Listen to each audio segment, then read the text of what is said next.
Okay, here we go. Oh, there's kids playing hockey here. Future superstars. Beautiful. Going in the building. nosebleeds, boys. All right. Going in. Oh, look at this. Very cool. Awesome.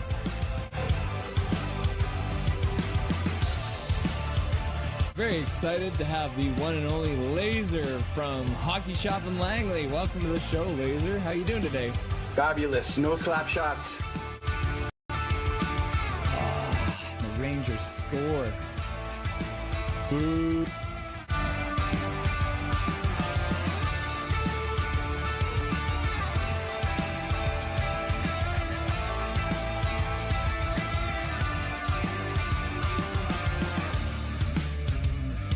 Can you hear me? Huh? Yeah, that's wild. Okay, this is craziness. I'm watching the game in the bar. This is the. I'll show you guys. I'm literally. We're in a bar here. We make it happen here. Nothing is perfect, you know. Here we are with the one and only Mr. Jake from Jake's Takes Hockey. Welcome to the show, sir. How you doing today? That's right. Thanks for having me. I appreciate it.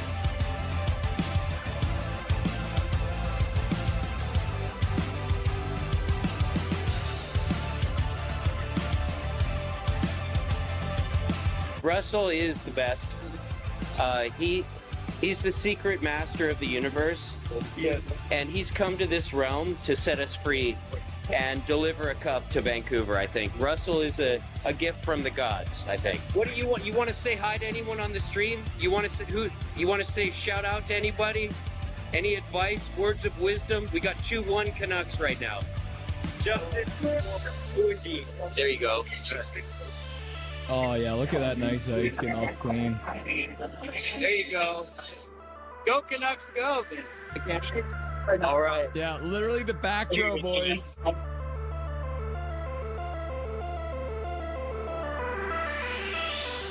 It's nice to have you. Thanks. Yeah, I'm happy to join you guys.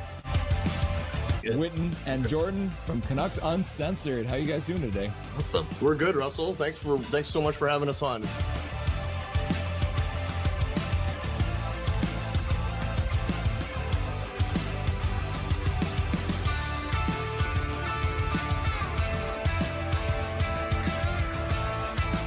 David wins it, goes forward and gets a shot, goes wide. Carr puts it behind the net. Got it!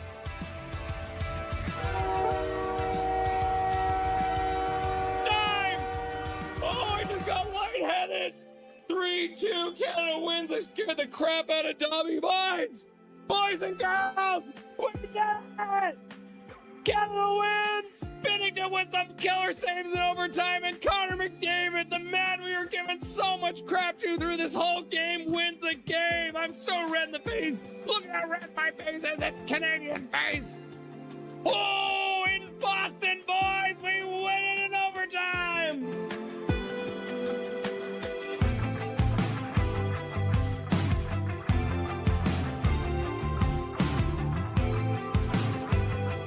This is the man, the myth, the legend, the Blue Line Hockey. Welcome to the show, brother. Thanks for having me. Pleasure to be here. How you doing today? Things are great. Thank you for the wonderful intro, and thank you for having me on. And truly a big fan of what you are doing on your channel as well. So keep it up, man. It's really, really good. We're in the second row, so we're doing all right. Live from Rogers Arena, Michael Saunders with that beautiful mustache on his face. There it is. Look at that. A live look in, Rogers Arena, Mike and Zach. Russell, how are you doing, sir? I'm doing really good. It's nice to see you.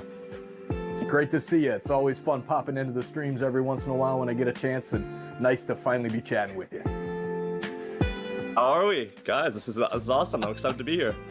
Everyone's been very excited to have you on. The word got out and people started getting very excited. So thank you very much for doing this and joining us today.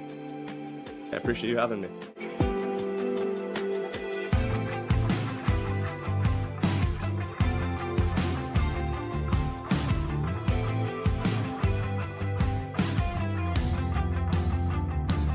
Thank you for having me. Thank you to everyone who requested to hear my beautiful voice too.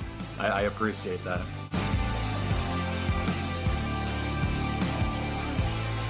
How you doing tonight? Doing good.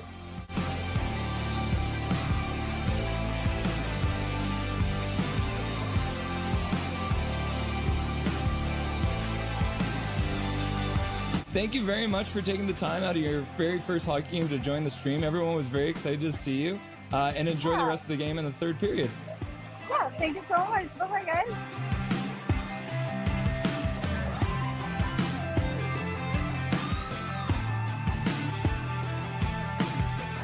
Trevor Beggs joining the show from Locked On Canucks. Thanks for joining me today, brother. My pleasure, Russell. How you doing today, buddy? I'm doing really good. I'm doing really good.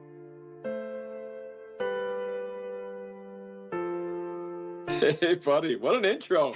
Thanks, man. Hey, no problem. It's nice to see you again. It's been a while. Dude, absolutely. Yeah, those late nights, early mornings. Yeah, weird they were times. rough.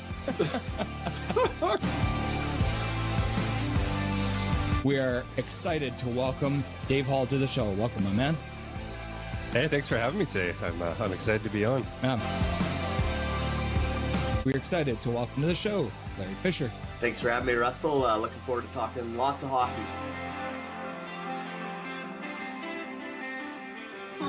Yeah, look at that. Look at this man. He's wearing his Canucks jersey at a Montreal game. You'll love to see it.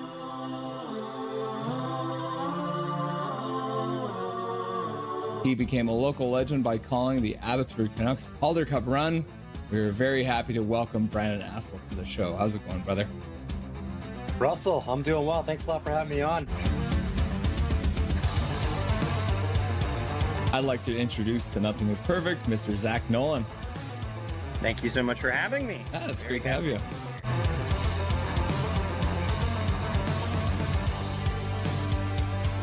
Howdy. What's up, my dude? They say never meet your heroes, but boy, am I glad I got to, because here he is, the man, the myth, the legendary host, Toddcast Podcast, Mr. Todd Hancock. Dude, thank you, man. What a crazy introduction. A hero, a myth, a legend. Yeah. We're pleased to welcome to the show, Canuckland. Thanks for having me on. I'm really excited.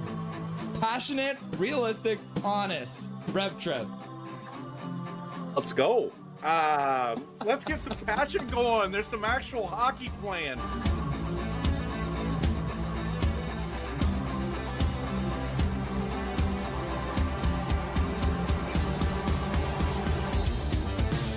Smith plays it right across the zone. Bolano with a shot. Score! The Edmonton Canucks from the blue line! Shot through a crowd! And the Canucks have won it in overtime! Just like that, game one is over! And you don't have to wait much longer, because the Abbotsford Canucks have won game one with 14:09 left to go in the overtime period! Woo! Just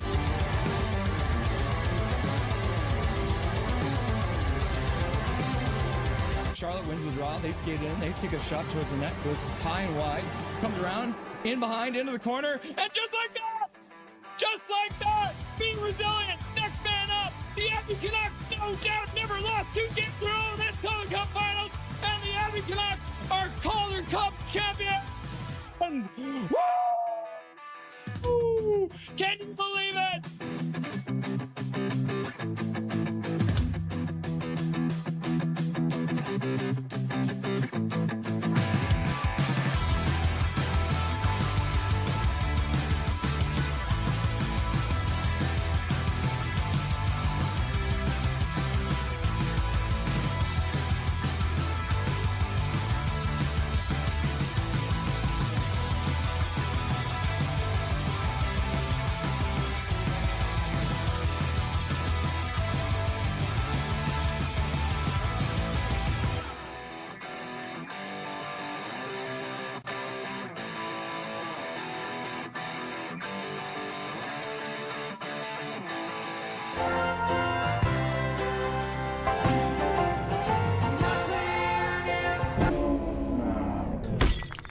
What's up, everyone? It's Russell Holiday. It's Nothing is Perfect. It's time for some Duck à l'orange for dinner. What do you guys think?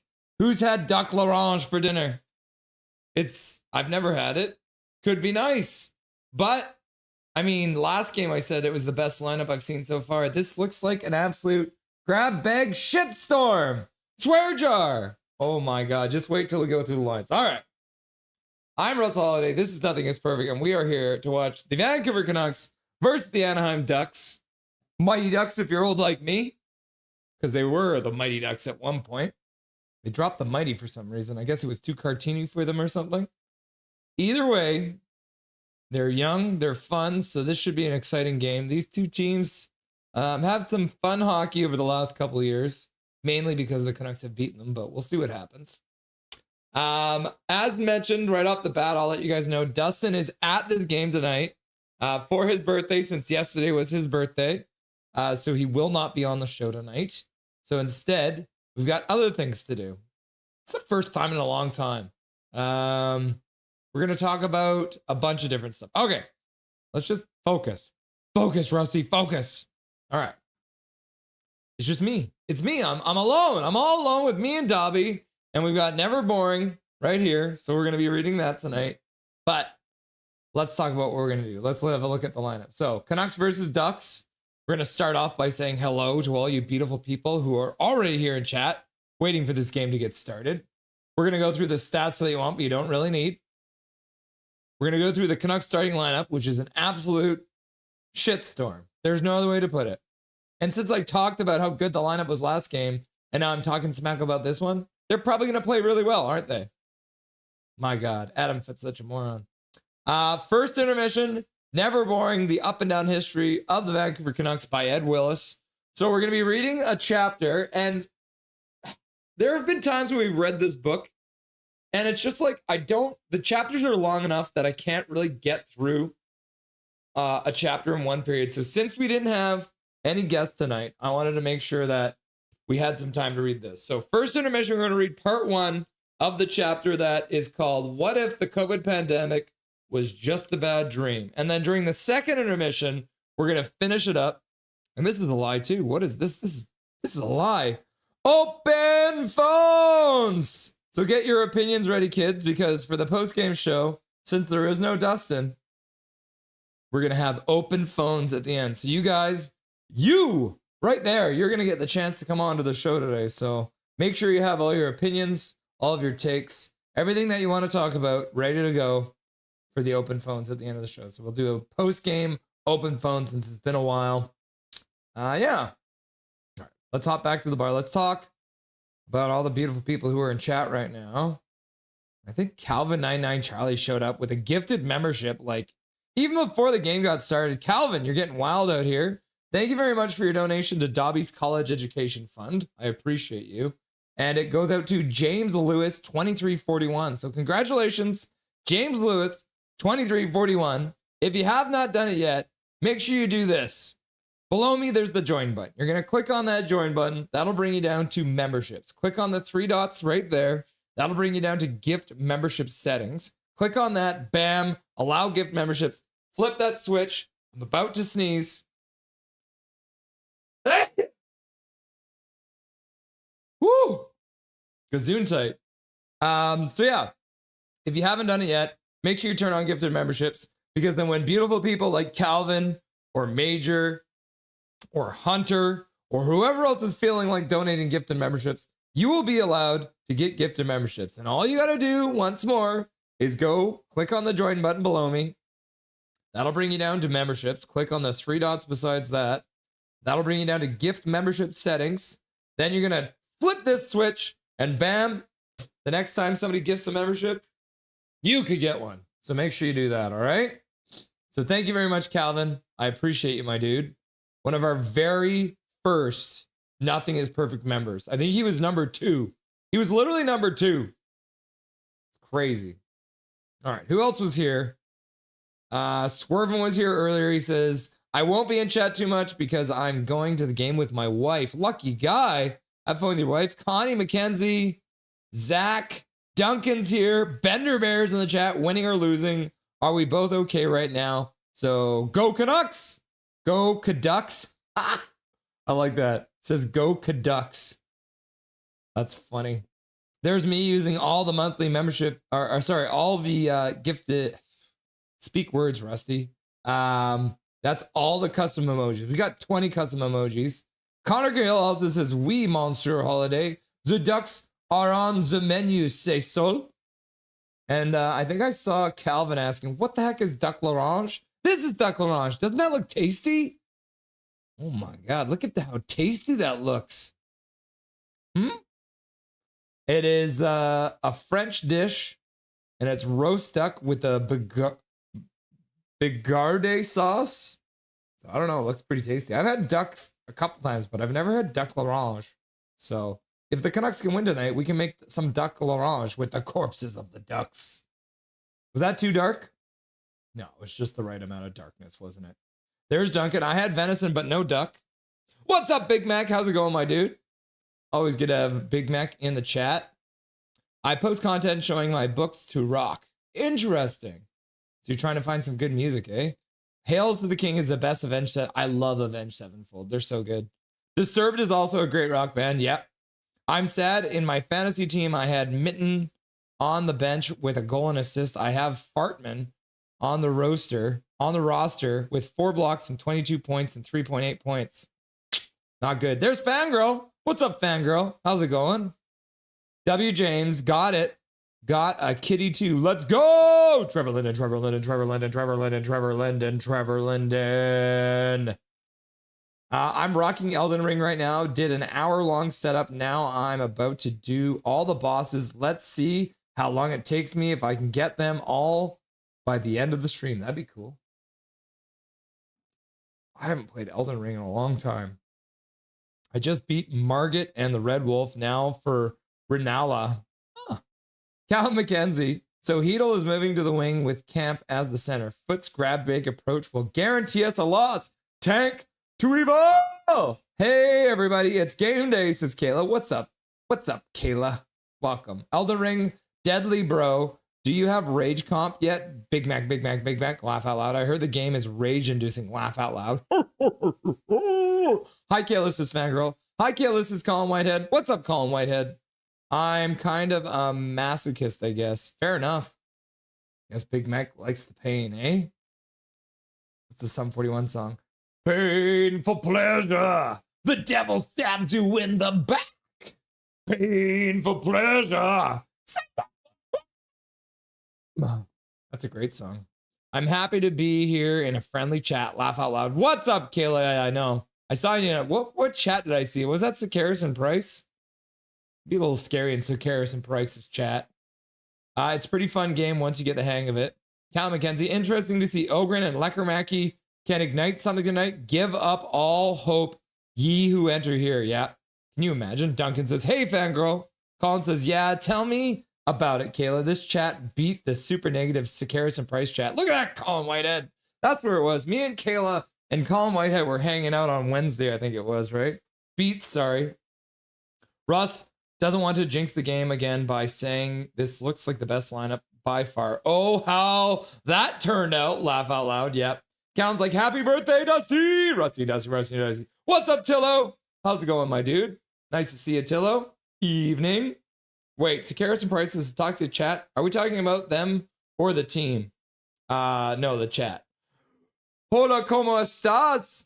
Says KJ Brazy. What's up, KJ Brazy? How's it going, my dude? Donnie Bluebone, as long as Andrew Tate isn't here, it's a great community. I know, right?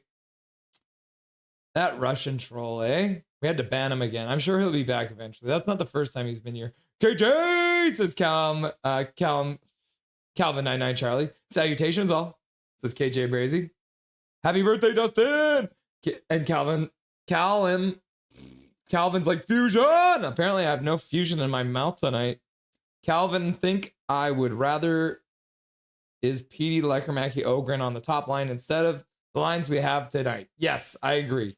It would be great. Instead, they're going to have, who is it? I think it's Bluger is going to be their center. But I'll show you guys that when we do the lineup. Hi, KJ. Tillo, the entire team winning the Bill Masterson. Is that the entire team? I don't know if they're good enough. Isn't that like goals against or something? The chat. Fusion! This is KJ Brazy. Is Russ going to start the stream or what? Oh, there's a countdown, Duncan. There's a countdown in the corner. That's how you know. KJ! Mac, HMS. It's going, cadet. Grab my bag foot. It needs a scratch that isn't Ratu. Oh, that sounded really sexual. Callum, does Connie know you're talking like this in chat? Sir Carados Price, their chat is so effing negative, it's getting harder to chat there. Yeah. Well, I mean, the hosts don't help. They really hate Pedersen. I don't understand it. There's lots of people who hate Pedersen. Tank, tank, tank, tank, tank, tank, tank, tank, tank. Jack Maloney's here and he's all about tanking. Hi, KJ, says Colin.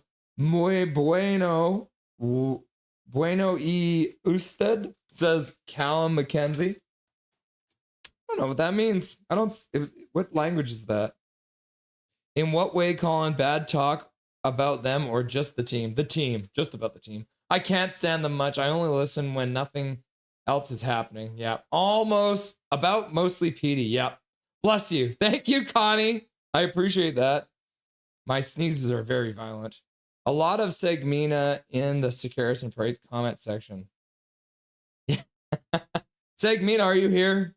Are you here to defend yourself? Know what's funny? My girlfriend, her mom, and auntie was playing bingo on a little tiny laptop, laughing and crying. What? Embrace the suck. Oh, wow, Colin. Do they still attack people who defend Petey? Yeah. It's all doom and gloom, laugh out loud. Bob Luger's in the chat. Hey, chat.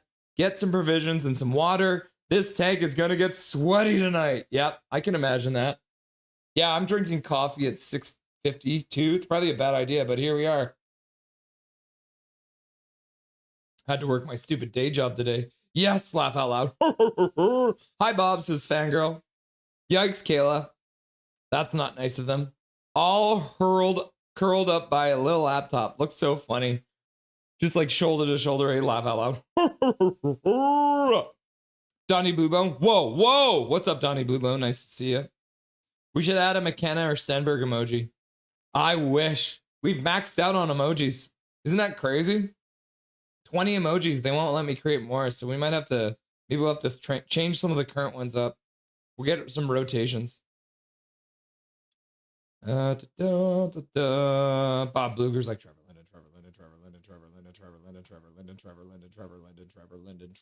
Linden. And then Duncan's like, Big Trevor Linden! And Trevor. Yeah, there you go. It's funny. Good old Big Trevor Linden. Always popping up in front of me. Big Trevor Linden, arise! Wah! Who is SMP? Sakaris and Price. Bluger's with the kids tonight. I know. I hope he takes care of them. Hey, everyone. Going to be weird not hearing Dusty stream live tonight. Gonna be a quiet one, laughing and crying. Nice to have you, Katie. Always good to see ya. Welcome to the stream. Russ gets me and Callum confused. Laugh out loud. No, my mouth just apparently is not working right now.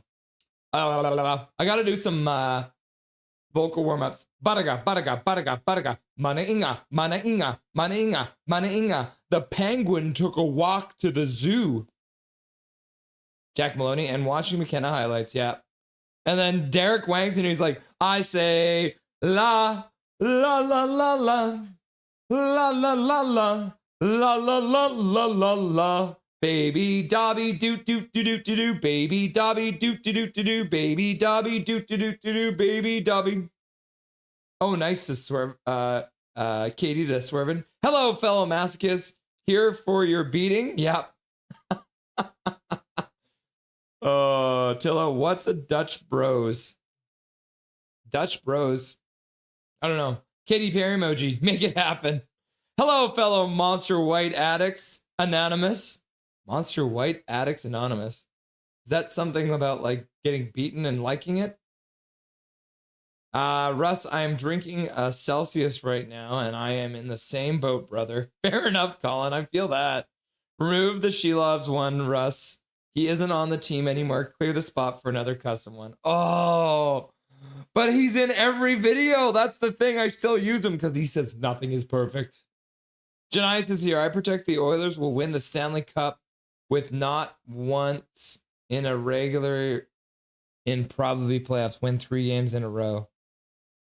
Stanley Cup with not once in a regular, in probably playoffs, with 3 games in a row. I mean, they're not winning right now. Like, what is the score in their game currently? Janias, they're losing 3-0 to the Sharks. And you expect them to win the Stanley Cup, bruh? Oops, I'm in the wrong game. Laugh out loud. Let's go, Canucks. Win in regulation to help us, your fellow neighborhood Albertan Edmontons. Oh, I see what's going on. Haha, guys, night, birthday party. Yeah, birthday party, eh? Happy birthday, says Braden Coots. What's up, Pink? Nice to see ya. All right, we're going to do the stats you want, but you don't really need right now. But I got to open the window because it's spicy.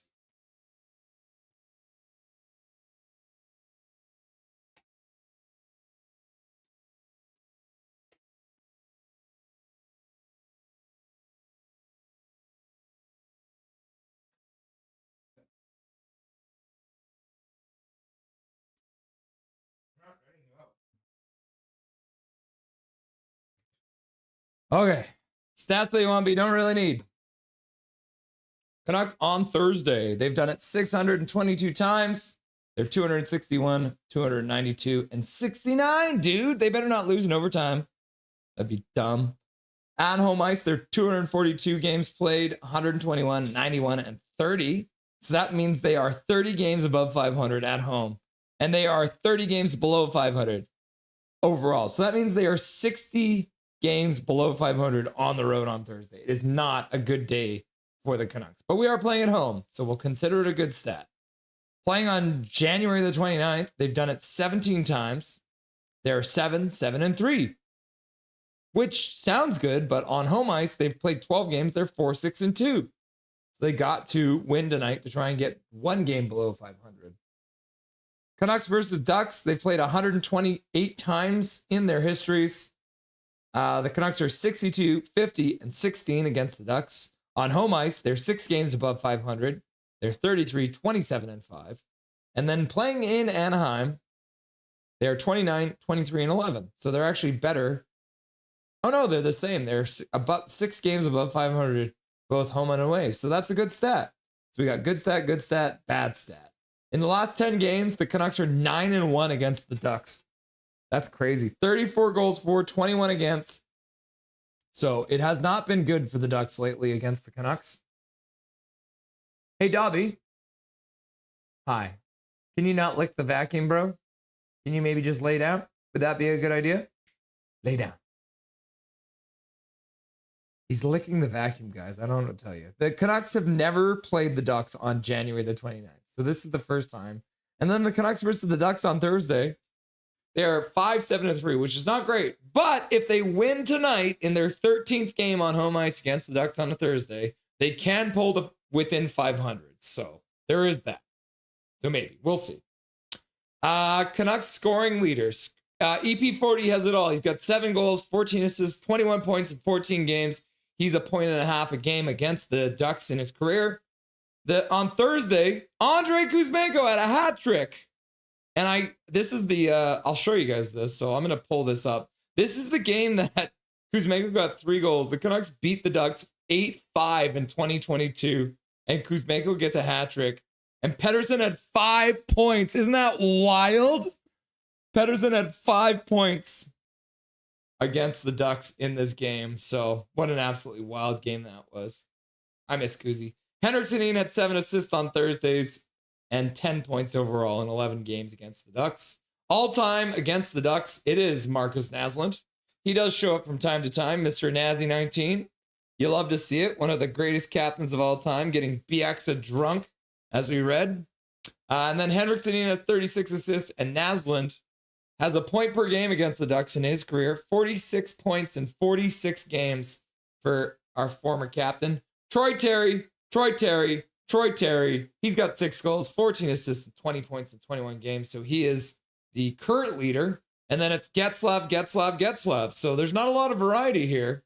Getzlaf had 5 goals, 5 assists for 10 points in 7 games on Thursday against the Canucks. And then all-time, Teemu Selanne, 32 goals in 49 games. Getzlaf had 39 assists in 57 games. And then Teemu Selanne had 66 points in 49 games against the Canucks for the Ducks. So he was a bit of a menace. Team stats.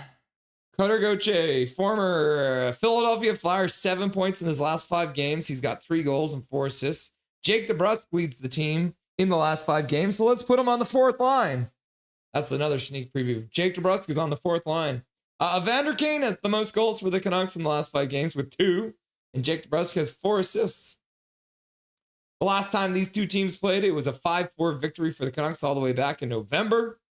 When it comes to power play stats, the Canucks are 21st in the league with 19%. The Ducks are worse at 18.1%. They're 23rd. Penalty kill wise, the Canucks are still the worst penalty kill in the entire league with 70%. The Ducks are a little bit better, not by much though. 25th, 77.5%. When it comes to face-off, the Canucks are bad, but the Ducks are trash. So maybe we can see them actually win the face-off battle tonight. 48.5 for 24th and 47.1 for 29th. And when it comes to goals for, the Ducks are in the top half of the league, 13th. They've got 3.23 per game. The Canucks are 3rd worst with 2.58. And they're the worst team when it comes to defense. They allow 3.68 goals per game. And the Ducks allow 3.55. So this could very well be a high-scoring game because this is the 2nd worst team defensively and the worst team defensively. The Ducks are, however, 7-3 in their last 10 games. They are pretty spicy right now. They did lose their last game to Edmonton, so they may be hungry coming into the West Coast here. The Canucks are 1-9. They are 1-9. They're on a 3-game losing streak. They finally broke their winless streak / losing streak, and they've lost 3 in a row since. So maybe they'll do another 10-game losing streak, right? Comparisons between the Canucks and the Ducks. Canucks have played 53 games. They're 17, 31, and 5. They've got more losses than anyone else. They've got 39 points. That's disgusting. The Ducks literally have 20 more points. They're 28, 22, and 3. Same amount of games played. Shot speed. The Canucks, Brock Besser with the hardest shot all the way back in November. Just a little bit faster than Radko Gudas, sorry. And then, but average shot speed, the Canucks do take it ever so slightly, but this is pretty much a toss-up when it comes to shot speed. When it comes to skating speed, Jansen Harkins has the fastest burst for the Ducks in a 7-5 win over Dallas. That's crazy. The Canucks, Jake DeBrusk still holds on to it all the way back in October. He'll be playing on the 4th line. But you can see here across the board, the Ducks have way more speed bursts above 29 kilometers per hour, like substantially more. The Ducks are a way faster team. So this is not a toss-up. We're giving skating speed to the Ducks easily. Skating distance, the Ducks have skated about 100 more kilometers in the last 10 games, more per 60, more per game, and more per period. So they are leading in all skating distance categories. Shots on goal, they have way more shots on goal. Oh my God, they got 169 goals more. Nice. But the Canucks have more high danger. This is one of the things, this is one of the common themes. The Canucks don't have as many shots as the other team, but they do have more high danger shots. So weird. That's the only category they lead in shots. Goals wise, the Ducks have way more shots. What's that, like 34 more goals? Yeah, 34 more goals. More high danger, more mid-range, more long range. So shooting percentage, they beat us in everything. The Canucks overall shooting percentage is 9.6. Pretty pathetic. And then when it comes to zone time, the Ducks spend almost a full % more time in the offensive zone than the Canucks do. They spend almost more than a full % more time in the neutral zone than the Canucks do. And they spend 2% less time in the defensive zone, which is wild. That's crazy stuff. We're not thinking the Canucks are going to do very well tonight, are we?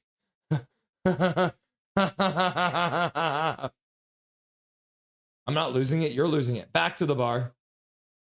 All right, let's have a look at the starting lineup. As I've alluded to a couple times tonight, the Canucks really are doing something. Like Adam Foote, man. Like, I don't even know. I just can't stop talking about how bad his lineups are. And then last game when I praised his lineup, they got absolutely beaten to a pulp. So Canucks starting lineup tonight. Evander Kane back on the top line with EP40 and Connor Garland. So we'll see if that works. Got Philip Hedl on the wing with David Camp and Linus Karlsson. Poor Linus Karlsson. And they got Liam Ogren, Teddy Bluger, and Jonathan Lekermacki. I'm hoping they play really well together. And then Drew O'Connor, Atu Ratu, and Jake DeBrusk are going to be your fourth line tonight, which is pretty wild if you ask me. Jake DeBrusk, the leading scorer for the Canucks in the last 5 games, getting demoted all the way down to the fourth line. So that makes sense, right?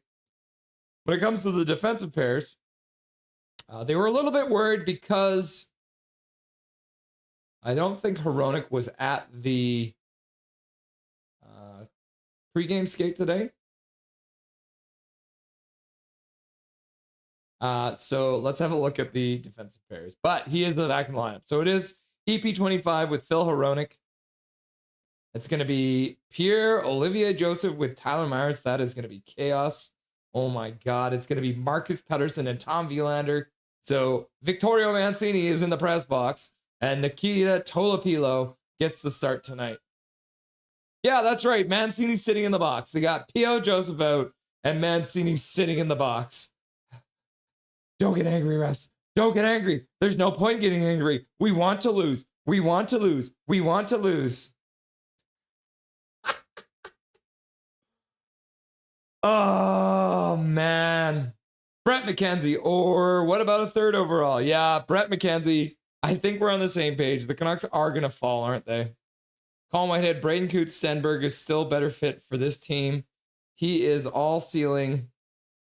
Forsberg at his floor. Daniel Sedin. Interesting. BXL laugh out loud.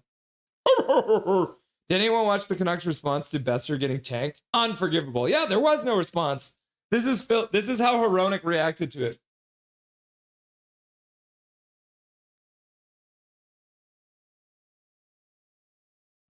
He did nothing. He just looked at it. He looked at it like you look at a car crash on the way by.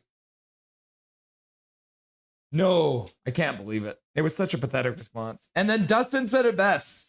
It doesn't matter. When your teammates is injured on the ground, it doesn't matter. You grab someone and start punching them in the mouth. That's what you're supposed to do. Canucks need to be taught that.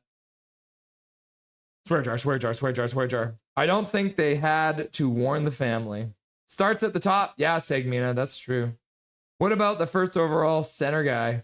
Was it Tynan Lawrence? I think is what it is. He's probably the highest one. But I mean, I want Caleb Malholtra. That's who I want. Jake is on the fourth line. I know it's so dumb. Tor, Canucks as a team is a reflection of the soft fans we have. Sorry, not sorry. What? I'm not soft. You're soft. Cal McKenzie, swear jar, swear jar, swear jar, swear jar. Learn the rules, learn the rules, learn the rules, learn the rules. What is Foot smoking? Like a lot of things, I think. He's mixing stuff together. Like legally. Fans aren't soft, just passionate. Never had a cup, and we still like them. Definitely not soft. Needless to say, I won't be watching the untitled Netflix hockey series if none of the Humboldt Broncos families were warned or asked if it was okay to do it. Doesn't sit right with me. I didn't even hear about that. Are you telling me Netflix did a documentary about that horrific tragedy and they didn't even get in touch with the families? That is so dumb. And KJ's like, very edgy tour. And then Shannon's here. What's up, Shannon? Nice to see you, Shannon. Always good to see Shannon in the chat. Bob Luger, folks, if you're not following the Penguins this year, hop on the train. They whooped the Chicago Blackhawks tonight and join Malkin and Crosby while they're still around. Yep, they're my second favorite team. Sensei Dean Y is here. Don't you feel that might on players as opposed to the coaches? I mean, I have seen more fights in a junior league. Now, I don't blame the coaches for the Canucks being soft. I blame the Canucks players for being soft. All right. Game is about to get underway here. Puck has been dropped. The Ducks win the opening faceoff. We're into the first period of play, people. See how long it takes for the Ducks to score.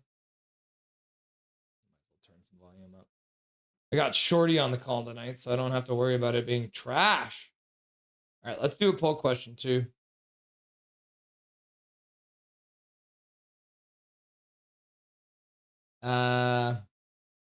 What is the Canucks' biggest problem this season? Whistle goes. Ah, somebody knocked down the puck with a high stick.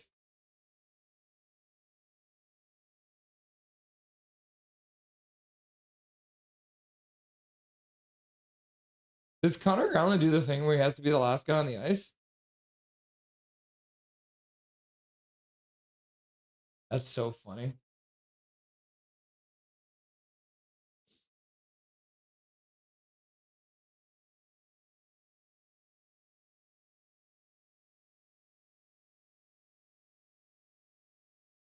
There we go. First poll question of the night, guys. What is the Canucks' biggest problem this season? Foot, players, injuries, management. Give me your votes. Let me know what you think. Who you got in the top three for the draft, first to third? McKenna, Stenberg, and what's his face? Who's the defenseman again? Oh, we got the Ogren line out. Oh, no, we don't. Who is this? Oh, that's Carlson out there. Sorry. So we got the Hedel, Camp, Carlson line out there. Camp dumps the puck up to the blue line. Marcus Pettersson loses the puck. He totally hooked a guy. He could have gotten a penalty for that. No call. Canucks dump it down the ice. That's going to be an icing call against the Canucks. 18-15 left to go. Learn the rules.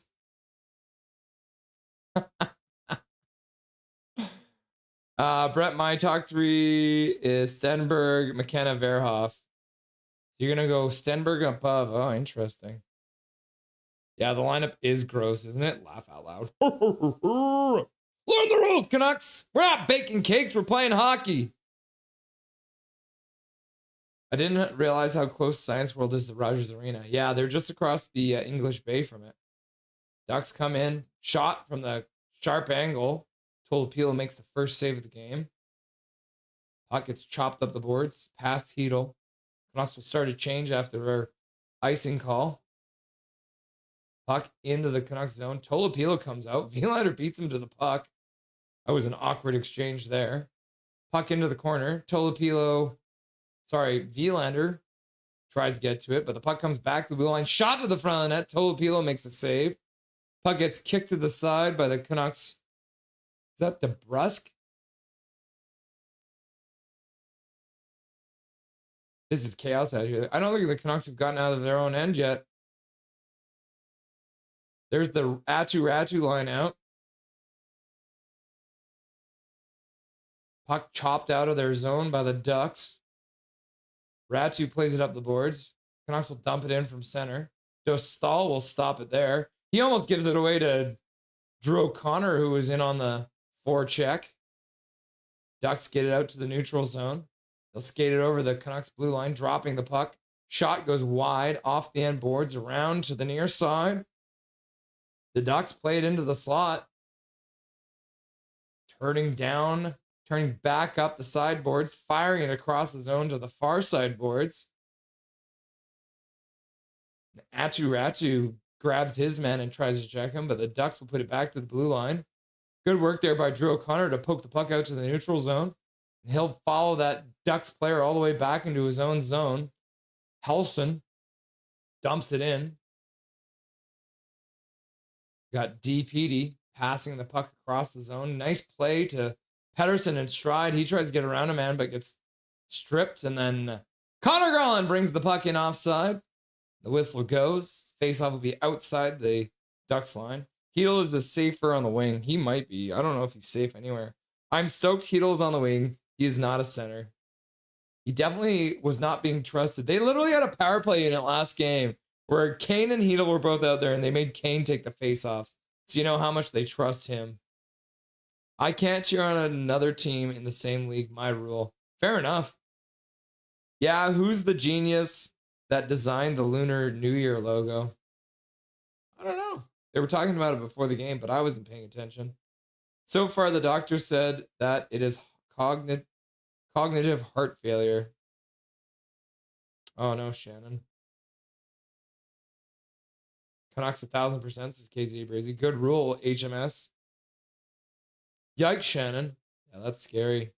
I just realized that our Budgie's grand birds will be old before the Canucks are. Yep. Canucks dumping in from center. First one in on it's Ogren. Now Leckerman picks it up in the corner. Can't get past his player. Puck comes in front. Bluger puts it down low for Ogren. Now Bluger puts it in behind the net. Can't get it deep though. The Ducks will chip it out to the neutral zone. Leckerman plays it back to his own blue line for Myers. Myers stops in his own zone as the Canucks will change their forward line. They've now finally gotten all 4 lines out. I think that was the first time we saw the Leckerman line. The Ducks play the puck to the middle. Now back to the half boards on the near side, down into the corner. Good hit there from DPD. He plays it up the boards for Garland. He just cuts over the blue line, passes over for Kane. Kane puts the puck down low for Garland. Garland puts it up front for Pettersson. He takes a one-timer, goes off a stick and wide off the end boards all the way down the ice. Correct me if I'm wrong, but didn't Hedl come up on the wing, right, and get smoked? In my unprofessional opinion, I don't think that's a good idea. Laugh out loud. It was on the wing where he got hit by Tom Wilson. He was not cutting through the middle. Hedl is at risk of getting smoked no matter what position he plays, but at center, he's more closely guarded, expected to hold the puck more, expected to make plays. Not good for him. Yeah, correct.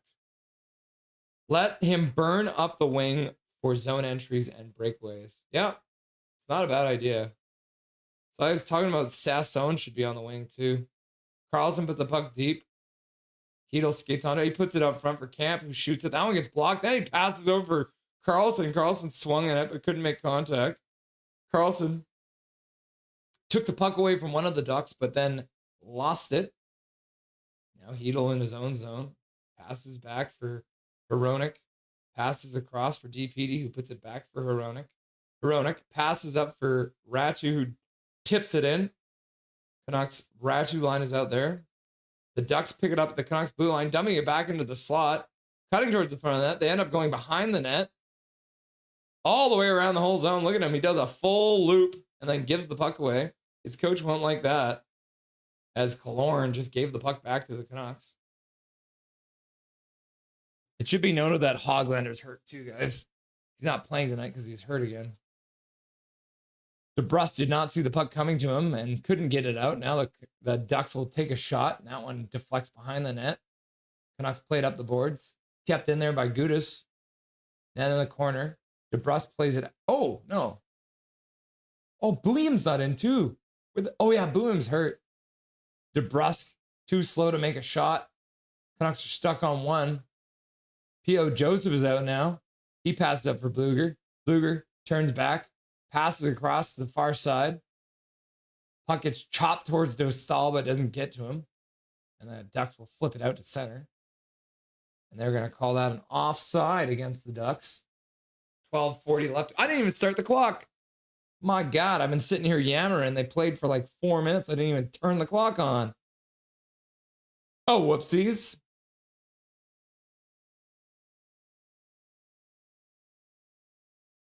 There's 12:40 left to go in this first period of play. A very fast-moving first period of play.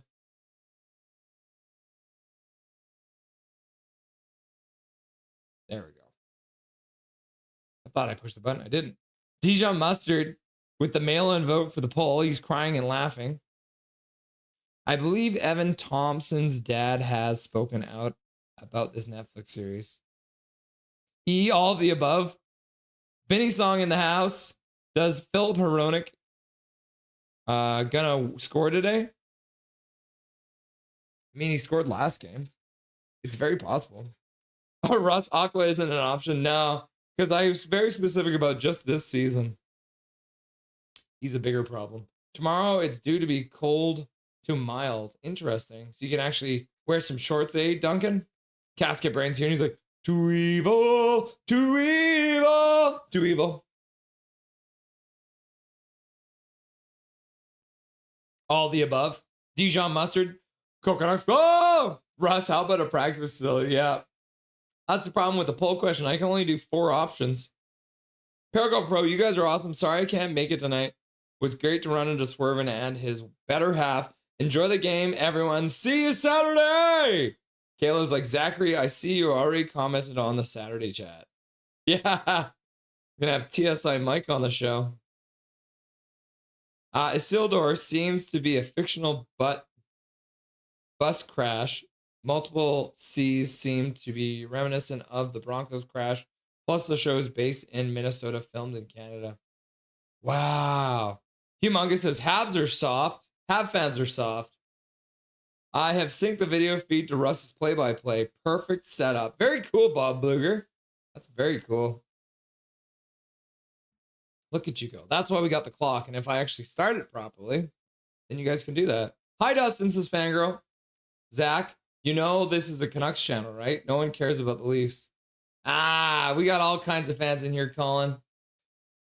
We don't stop our fans from cheering for whoever they want. He's a Leafs fan. He's a Canucks fan. We got Dark Charged. We got Dark Fear. Where's Dark Fear, by the way? Dark Fear, are you here? Dark Fear's the local Ducks fan here on Nothing is Perfect.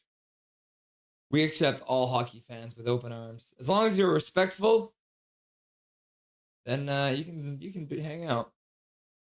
Humongous! Tank. All right, the Ducks have put the puck deep into the Canucks zone, and that's going to be an icing call against the Ducks. Apparently, they want to bake a cake. Baggsy was spouting that the Canucks should pick the 2 BC bred twins later in this year's draft. Yes! What are they called again? The Ruck twins? Yeah, they're both playing for Medicine Hat. They have the same amount of points. One's a center who's a setup man, and one's a goal-scoring winger. So that'd be pretty sick. Canucks taking the face-off after the icing call. Learn the rules! Camp wins it to the boards, but the Ducks will dump it out to the neutral zone. Yeah, we definitely want to put the Camp line out after an icing call. That's a good call, right? God, he's so dumb. Canucks are offside at the Ducks line. Carlson doesn't like the call. Ooh, we ain't getting spoiled today. Man celebrating is a fucking beautician. That is true. Are we losing yet? Surprisingly not, Gary Wiseman. Live long and prosper, my dude. Registered beauticians. Science World, False Creek, Russell, that whole area. Oh, man. Benny Song! What language is this? What language is that? Benny Song? Can you translate? Soup Gang! Celebrating is making me less sad about losing Crosby at some point to old age. Yeah, he'll be the new Crosby, right? DeBrusque fell in the corner. Gets up and gives the puck over to the Ducks. Now the Ducks bobble the puck in the neutral zone. But now they're chopping it back and forth. The Canucks have it again. Puck back into their own zone. DPD dumps it out. The Ducks will keep it in. Pass across the zone is behind the intended target. And then Atu Ratu will get to center and dump the puck in. DeBrusque hits his man. Drew O'Connor comes in. He actually hits DeBrusque over. Now DeBrusque is on the ground getting chopped by... Yeah, now DeBrusque is going to take a penalty. I think DeBrusque just got hit by his own man. Fell down. Got cross-checked on the ice. Got up. Tripped the... what is it? Minty Yukov?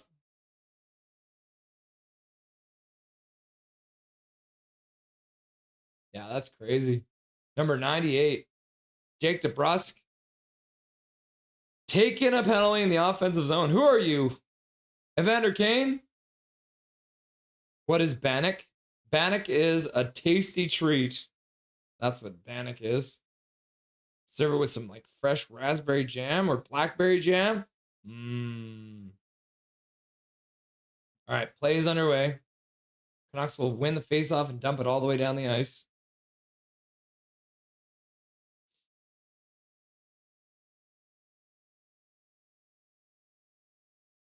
He is a great young player, new in the league, going to be a superstar if he isn't already. Yeah, he is already a superstar. Telopilo makes a save, and then the rebound comes to the side, and he'll make another save. It's a minute 37 left to go on the power play. The Ducks get their first shot. The big Trevor Linden question is, tell me when the Canucks are winning. Answer, we won't be talking much this season. Russ, keep the clock tight. I'll trying to keep you synced up to the video. Well, you should be able to. Once you have it synced up to start, you should be good. Oh, Seneke is going to the bench, wincing. It's a native secret, Gary. Bannock is a First Nations fried bread. Yep. Milosh in the chat. What's up, Milosh? Nice to see ya. Bannock is fried bread, Gary. Very good. It's flatbread. Yeah, I love it. Interesting. It is very tasty, Gary. Believe me. I've had some good Bannock. I think it was in Mission. We went to somewhere. They were making a canoe out of a tree. Oh, Teddy Bluger in the neutral zone. Dump the puck into the Ducks zone. They'll pick it up there. The Ducks were 3 for 4 on the power play against the Canucks last game. The Canucks still only have one shot too, by the way. Ducks through center. Dishing it at the blue line. Good work there by Kampf to get the puck out to the neutral zone. Picked up by Lacombe. The American Olympian. Now the Ducks bring it over. Oh, and then they're offside. Holy cow. Like, how did you not know, bro? That was very clearly offside, man. Why would you bring the puck in, Kota Goche? You may have 7 points in your last 5 games, but that was a terrible play. You need to learn the rules, my dude. We need another beret, says Brett McKenzie. I wish. Firmly moored, awaiting the lottery draft day. Kayla, oh my God, elephant ear drool. Yeah, covered in sugar and cinnamon. Canucks win the face-off. They'll dump the puck all the way down. Is Bannock the bread base that they put the topping on? Yeah. Dennis Bill in the chat. What's up, Dennis Bill? Go Canucks! Tolopilo came out to try and play the puck and ends up missing it, so the Ducks will pick it up. Garland fighting at the blue line, couldn't get the puck out. The Ducks will play to the far side boards. Directing traffic from the half boards. Little light pick there as they skate to the front of the net. Now right through the face-off circle. Shot at the front of the net. Tolopilo makes a save. Rebound comes out front. And then Marcus Pettersson will chop it behind the net. Teddy Bluger wildly swings at it, but can't clear it. Puck in behind the net. Kreider gets knocked down from behind. Puck out to center. 5 seconds left to go on the power play now.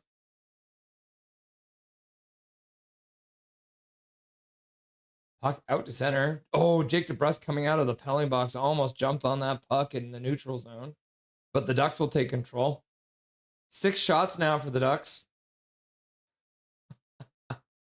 9 minutes left to go in the first period of play.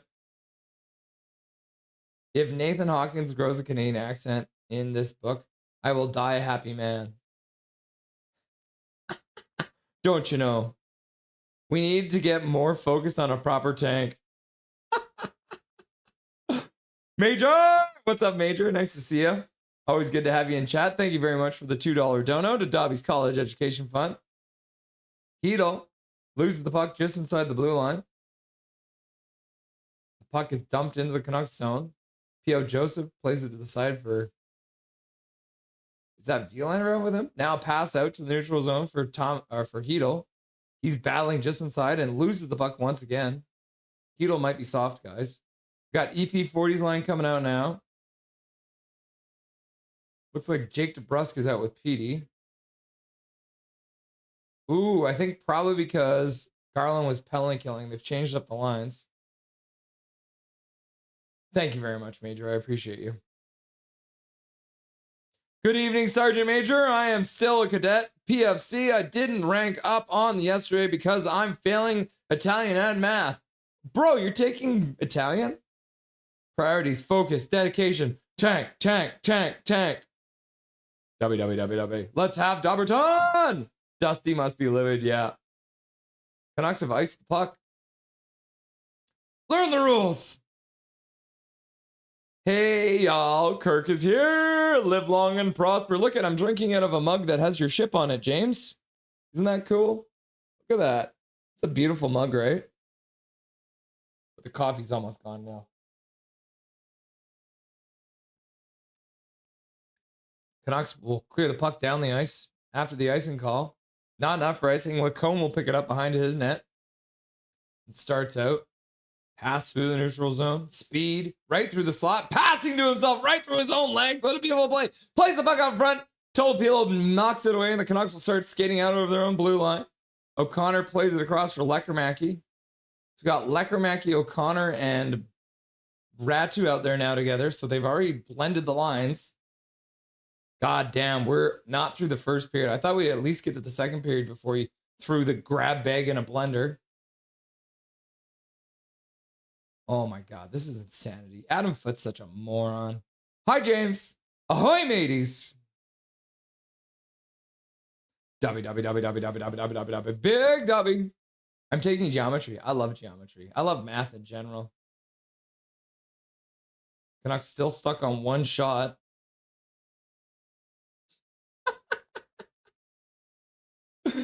I'm sure Dustin's happy he went to see this game.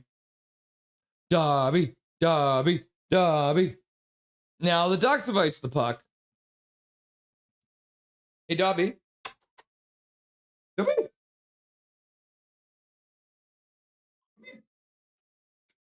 on. The people want you. Come on. Come on. Yes, sure.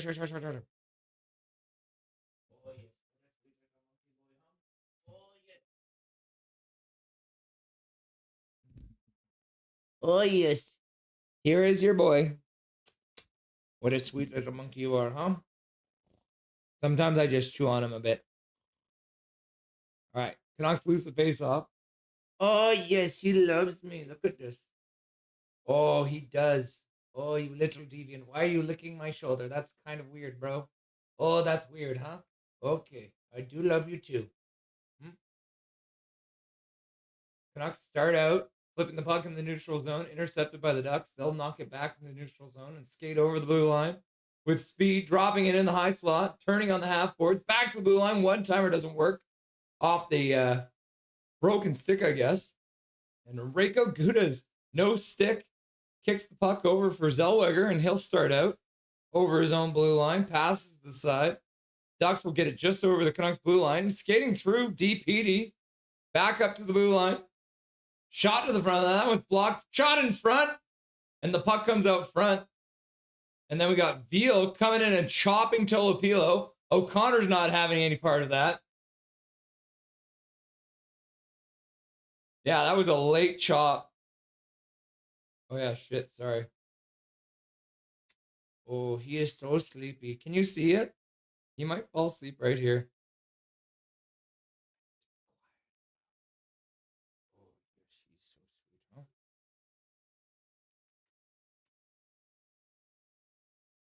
As you can tell, Dobby needs a nap. He's a very little sleepy monkey, huh? Yes. Yes, you are so sweet, huh? Okay, Bubberton. Oh, you're kicking the microphone. Oh, thank you. Get a little Dobby content for you guys because this game is ass so far. Evening, ladies and gentlemen. I don't know what's worse, shiny helmets like the Kings and Golden Knights have, or these bright orange helmets. It's the Golden Knights and the Kings. Yeah, I'll take the orange helmets over the chrome ones any day. Okay, Dobby's sick of me. I'm gonna let him out.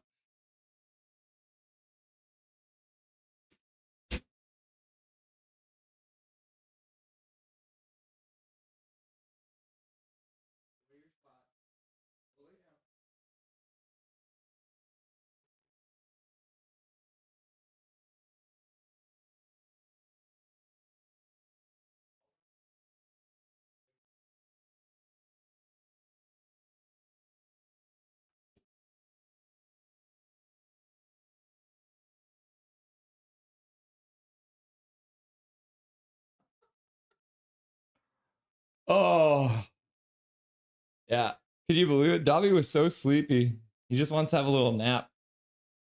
If he shows up with a duck poop on his hat, he'll be happy. Stay tuned for Dustin. Hi, fangirl, says James C. Kirk. Humongous. So many empty seats at Rogers as it should be. Yep. So the Canucks are going to the power play after that. Huh. The referee's got something right. Chop the goalie, punch a man in the face, take a penalty. There we go. So the Canucks will go to the power play with a chance to take a lead in this game with only one. Oh, they have 2 shots now. Sorry. Forgive me. At some point, they got another shot. Canucks will not win the faceoff, though, but a bad clearing attempt by the Ducks. EP40 will put it back to the blue line. Hronek passes down for Petey. Petey down low for DeBrus. DeBrus back for Petey. Petey skates through the faceoff circle, fires it across for Lekermacki, but the puck bounces on him. He'll put it back for Hronek. Back for Lekermacki. Lekermacki over for Hronek. Hronek stops on the blue line. Passes over for Petey. Petey puts it down low for Hronek. Hronek back for Petey. Canucks really on the perimeter right now. Can't get anything to the middle. Now Pettersson skates all the way back down behind the net. He looks out front, passes back to the blue line for Hronek. Hronek back down for Pettersson. He puts it in front for Carlson, but puck gets knocked away. Now Pettersson puts it down low for Nebraska. Nebraska's chopping away, and the rebound comes to the side. And the Ducks will dump it all the way down the ice with 4:20 left to go in the first period of play. Good chance there for the Canucks to take the lead. I say Pluto will get a team. The Pluto Puck Handlers. Hee. What's up, Lefty all around? How's it going, my dude? Went for a Slurpee. The puck go out of play? Huh. Puck went out of play. DeBrus just chopping away. Del Stahl can't get it to... Can't cover it up. I mean, technically that was like 3 shots there, I think. That's crazy. Canucks getting a couple chances there. Dobby. Okay, Canucks win the faceoff. Second power play unit's out. And then pass across the zone ends up missing the mark, and Canucks will have to start from their own side of center. Vilander passes across. Garland leaves the puck for Ogren. Ogren and Garland in the corner. Garland brings it around the boards, comes up for Kane on the near side. Kane puts it across the blue line. A dangerous pass over for Hedl. Hedl puts it in front. Shot to the front of the net. Saved by Dostal. Rebound gets chopped wide by a wild stab at it by Evander Kane. And the Canucks will recover it, though. On the half boards. Back to the blue line. Vilander puts it to the side for Hedl. Hedl takes a nice Reese shot to the front of the net. And there's 1 second left to go. A Reese shot is what I said there. Learn the rules, run the rules, run the rules. W. Ryan H is in the house. What's up, Ryan H? Thanks to see ya. I was Squamish today. But yeah, I think Foote is not an NHL coach now. Yeah, no, I'm gonna do some research. I wonder if there's ever been a Stanley Cup coach who never or just went straight from being a junior coach to being a NHL coach and wins the cup. All right, power plays over. The Canucks do win the face-off. Camp now fires it towards the net. That one gets tipped wide by Bluger. So we have Camp and Bluger out there right now. Why would you put that? There's only one defenseman out there. Man, they're so dumb. Then Tolopilo makes another save. VL's in front again, trying to cause some stuff. O'Connor's there again. Bluger's having a chat. 3:01 left to go in the first period of play. Canucks failed to score on their power play, but they do increase their shot total from 2 all the way up to 7. So they got 5 shots on the power play. So that's pretty good. 5 shots on the power play. Not bad. Oh, they gave him another one. Look at that. So they got 6 shots on that power play. That was, they have now 4 times as many shots as they had before. Back to the bar. Never been an NHL coach. Guy's buns. Yeah, he's absolutely buns. Shannon. And the shiny gold helmets look like CP40 from Star Wars. Yeah. Oh, what's his like real name? I can't remember.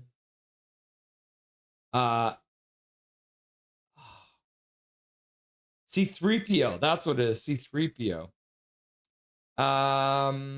Dobby. Yay, O'Connor, says Kayla. W. Major General. Duncan, always the go for 100% soldier. True. And then Tillo's like, W.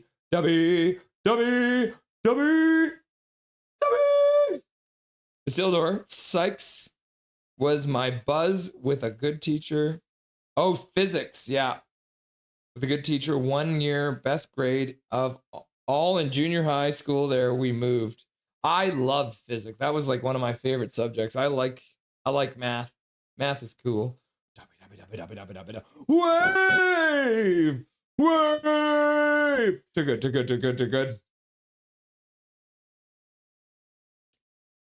All right, the coffee's done in the Star Trek mug. I'm just going to show you guys one more time because I just really like this mug.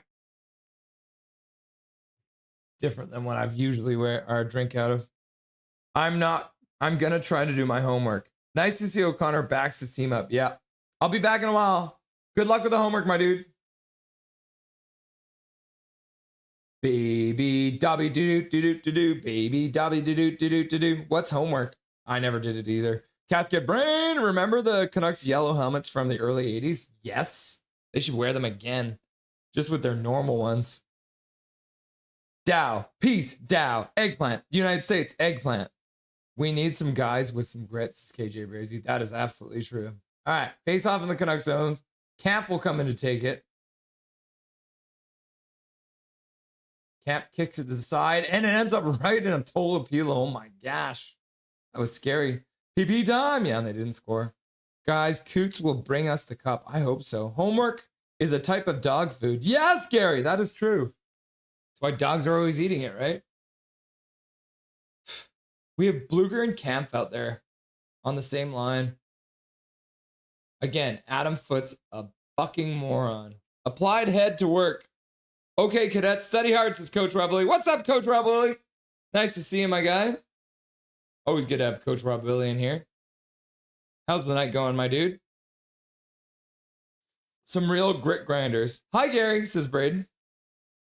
Mustard V. Stay in school, cadet. That is true, yeah. Ass, says Major. Trust me. Yep. Get that degree, says Isildur. Yeah. Knowledge is power. G.I. Joe. P.O. Joseph, by the way, skates onto the puck. Puts the puck in front, right through the slot. Eventually, Oregon couldn't get a stick on it. Ducks, now through the slot. Pass down low to the backhand. And he loses and he runs out of space. And they're going to say no goal. Goaltender interference. Because the Ducks player crashes right into the net.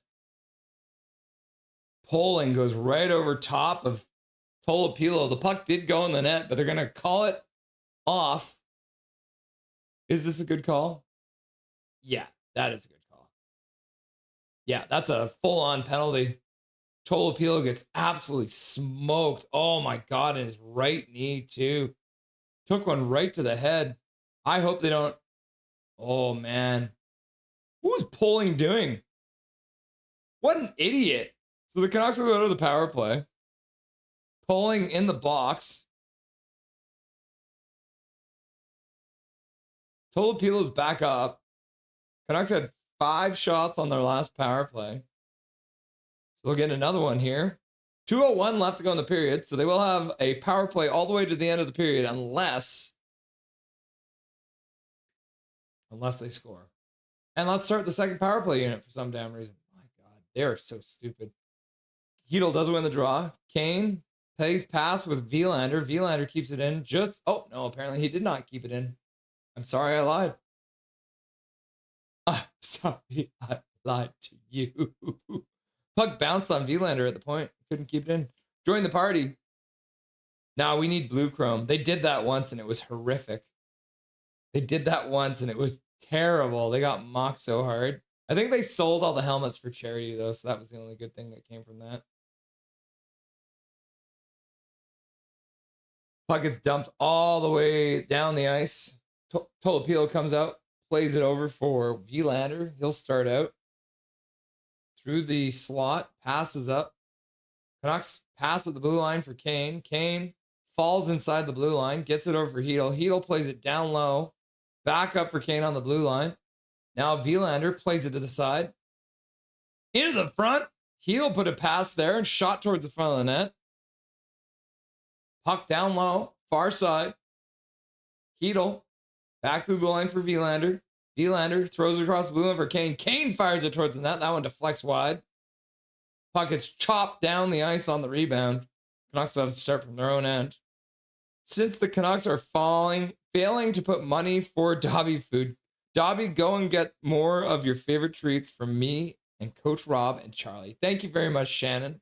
I appreciate you very much. The $10 dono to Dobby's food fund, which is always good.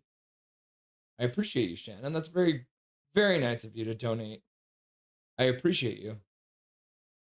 Canucks will have to get the puck back in the center ice area.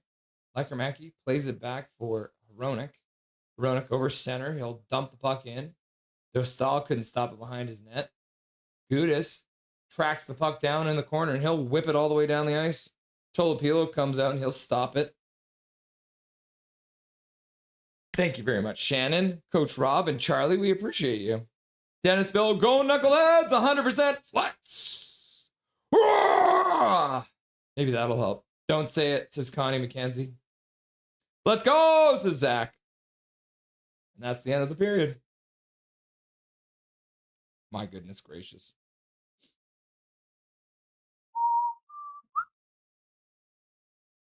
Canucks trying to starve Dobby again. I know. $2 dono coming in for Major. We got $12 for Dobby to eat dinner tonight, so that's good to see. And we will probably still be live. So thank you very much, Shannon and Coach Rob and Charlie, and thank you, Major, for your $2 dono as well. I appreciate you. Tolopilo injured now? Could be. All right. End of the period. Let's update this so it says the proper thing. It is the first intermission. So it is time to throw on the reading jacket, which is actually just the Trevor Linden jersey. Turn down the volume on the TV too. Okay. There's the Linden jersey, as I always like to show off. Signed by the man himself. We always put on the Trevor Linden reading jacket.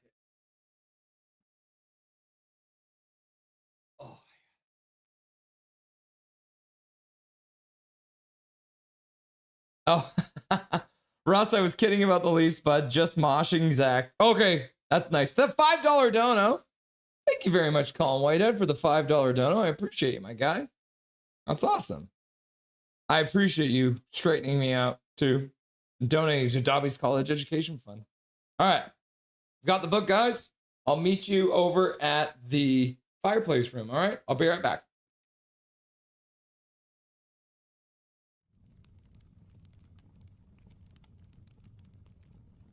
Oh, yes.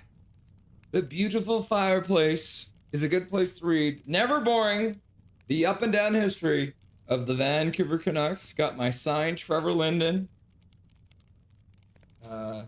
banner from when he got his jersey retired. So this chapter is called, What If COVID Pandemic Was Just a Bad Dream? In a pattern that is well known to the faithful, the first couple of years following Linden's departure offered promise. In 2018-19, the Canucks finished 9 points out of the final playoff spot, but Elias Pettersson won the Calder as Rookie of the Year. Bo Horvat and Brock Besser had productive seasons, and Jacob Markstrom solidified his place as a top-tier NHL goalie. The next season, they added Quinn Hughes and JT Miller, and were sitting in a logjam for the final two playoff spots when everyone's favorite global pandemic hit. COVID-19 brought suffering and pain to innumerable people and completely fractured our globe's day-to-day life. To discuss its impact on a hockey team trivializes it to an unconscionable extreme. But again, this book is about the Canucks, and COVID played a massive role in its team's story. It has to be addressed. I apologize if the following registers as insensitive. The first year of the pandemic actually provided the setting for the for a memorable Canucks playoff run. At least it was by their standards. After the NHL suspended play in March 2020, 24 teams, 12 from each conference, reconvened in Edmonton and Toronto for a faux Stanley Cup tournament beginning on August 1st. The top 4 seeds of each were excused from the play-in round. The Canucks entered the tournament as the 7th seed in the West and drew Minnesota in the first round. As per the Public Health Authority, they just didn't draw any fans.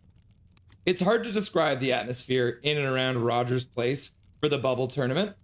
There was a handful of media types covering the games, including your agent on the last assignment for the province and the Sun. We were masked up and placed in solitary workstations in the arena's rafters, where you could still hear the players swearing at each other in the empty building. The piped-in crowd noise only added to the eeriness inside the rink. The Canucks usually played a late game, which meant writing concluded at around 1 a.m. Downtown Edmonton isn't exactly a destination site at the best of times. During COVID, it was a wasteland. I'd make the 20-minute walk back to the West End on the deserted streets, past the empty bars, and to my room. That was life for 2 weeks. The Canucks dropped the first game to the Wild, then won 3 straight to advance to the next round, which was technically the first round. Markstrom outdueled Wild's Alex Stalock. The offense provided balanced scoring, and in a feel-good moment, veteran Chris Tanev scored the series-winning overtime goal in Game 4. That was essentially the same formula the Canucks used next round in dispatching the defending Stanley Cup champions from St. Louis. Markstrom was better than the Blues goalie Jordan Binnington. Horvat scored 4 goals in the first 2 games, including the overtime winner in Game 2. Tyler Mott scored 4 goals in the last 2 games, helping key a comeback from a 3-1 deficit in Game 5. Pettersson, in his first postseason action of his career, had 3 goals and 9 points over 6 games. The Magic Mystery Tour ended the next round against the Vegas Golden Knights. But again, the Canucks made a statement. Down 3-1, an exhausted Markstrom was unable to start Game 5, and the net was given to Demko.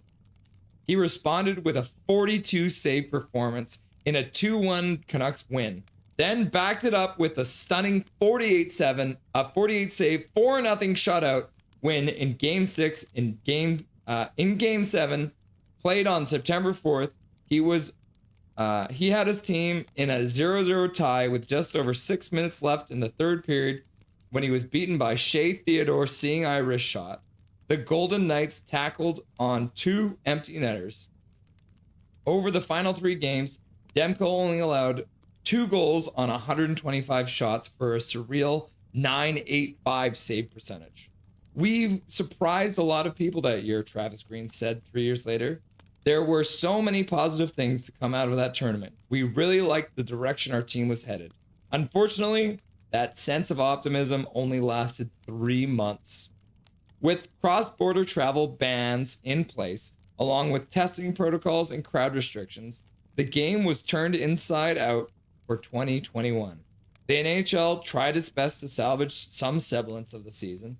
Their solution was to begin a 56-game schedule on January 13th, 2021, and cram all 7 Canadian teams into the same division.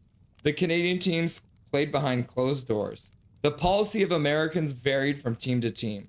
To reduce travel, the schedules was rejigged to a baseball-style format where teams played a series of games in the same locale. It might have been hockey. It just wasn't the NHL. As part of this strange new world, the 2020 draft was set for October 6th and 7th. 6-7? Over a week after Tampa beat Dallas in Game 6 of the finals to win the Stanley Cup. The free agency period started 3 days later, on October 9th, but the Canucks, the black cloud rolled in before that.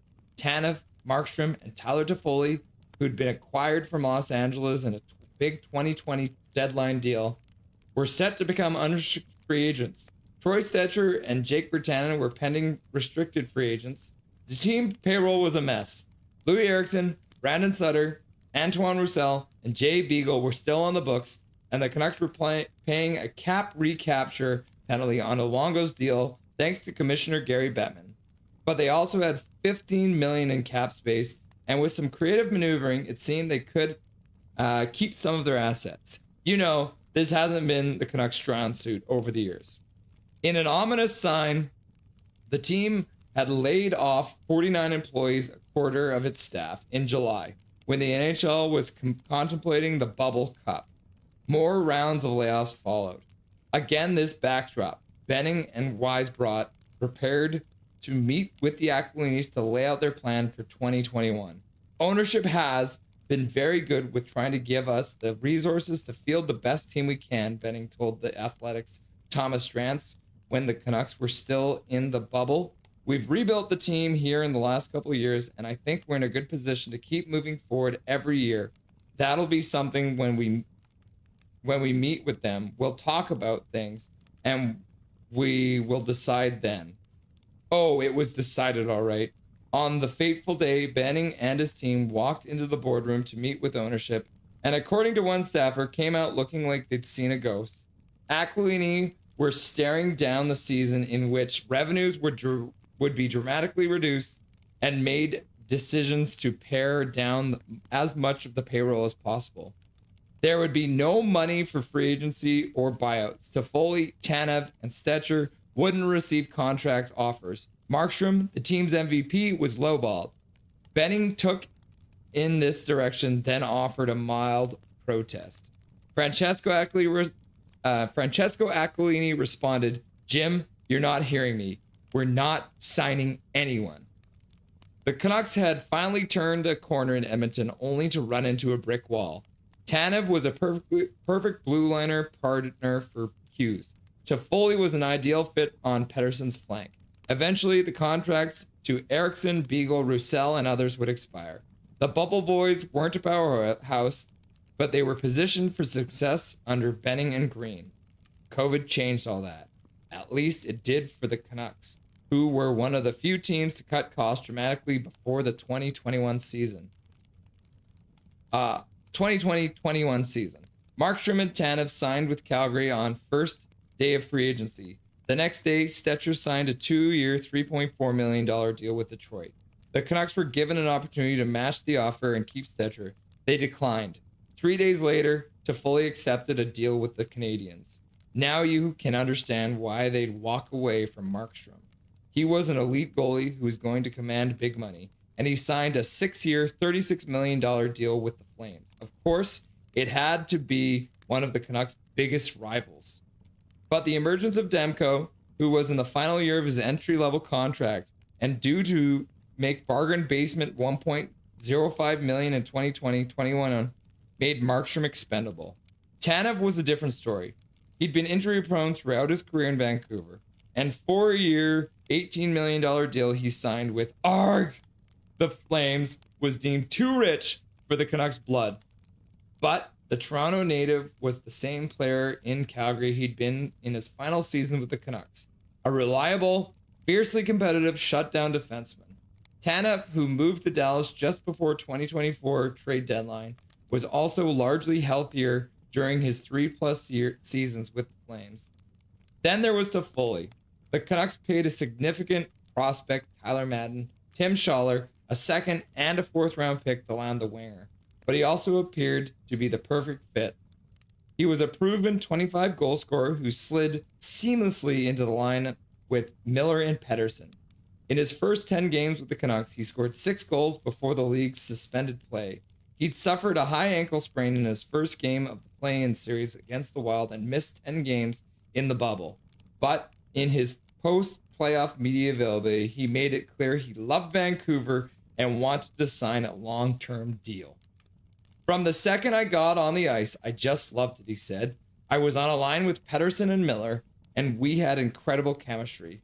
I felt a real connection to the city, Kat, his wife, and I both did." The love just wasn't returned by the Canucks.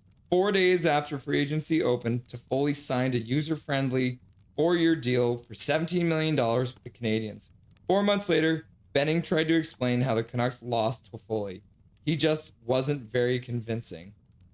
It was our intention to try and get him signed, and we could have had a little more time. We could have worked through it, he told the province's Ben Kuzma. It got to a point where I know Tyler wanted to come back, and we were trying to figure it out. We kind of ran out of time with him getting offers and when he needed to take. We would have had to move money out. That was going to happen. That was never going to happen. Toffoli's career in Vancouver ended when ownership pronounced the internal payroll freeze. Benning then exacerbated that mistake with a series of moves that ate up most of the momentum the Canucks had generated by their run inside the bubble. The day Markstrom signed with Calgary, Benning inked veteran goalie Braden Holtby to a 2-year, $8.6 million deal. Benning plans to pair Demko with a proven commodity was sound, but there were cheaper options. Holtby was also spent force.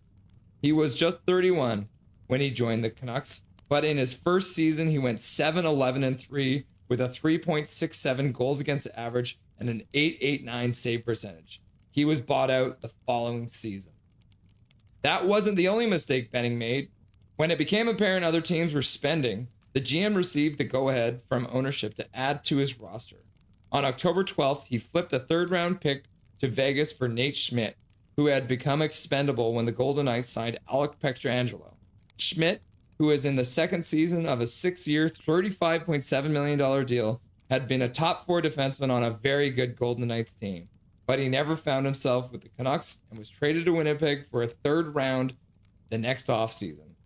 Add it all up, and the Canucks went into 2021 without Toffoli, Tanev, Stetcher, and Markstrom, and with Schmidt, Holtby, and Virtanen, who was given a 2-year deal.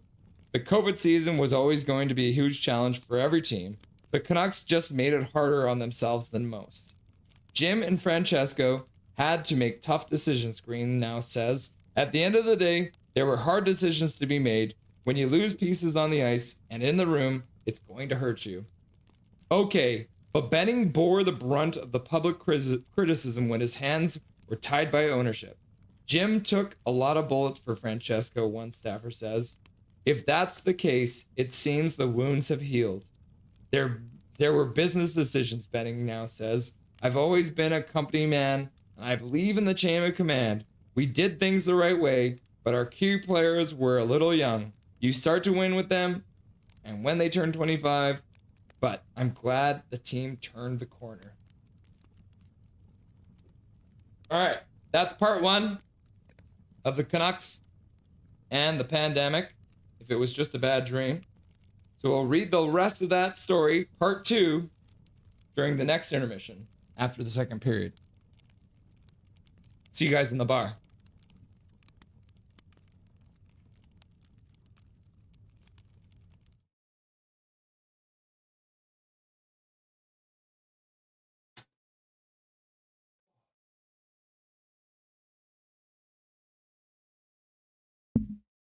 All right.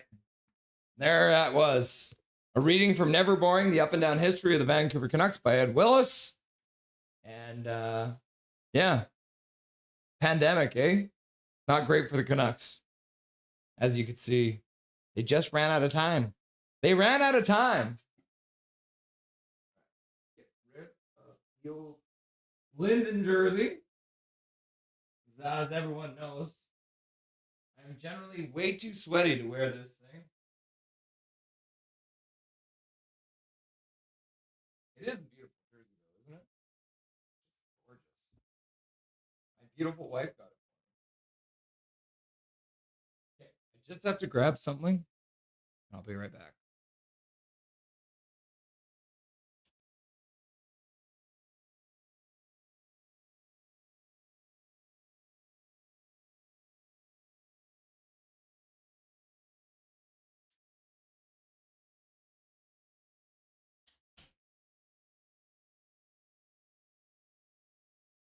Oh.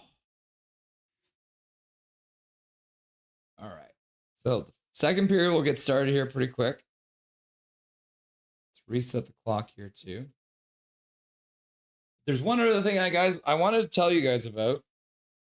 Something that's happening in my life and Crystal's life. So we've now told everyone in our family, so I can tell you guys now. I wanted to let you guys know that Crystal and I are expecting. Look at that. Look at that little nugget. You see that? That's my baby. I'm going to be a dad, everyone. Can you believe it? Look at that little nugget right there. So Crystal's going to give birth in August. Isn't that crazy, guys? This is the ultrasound picture.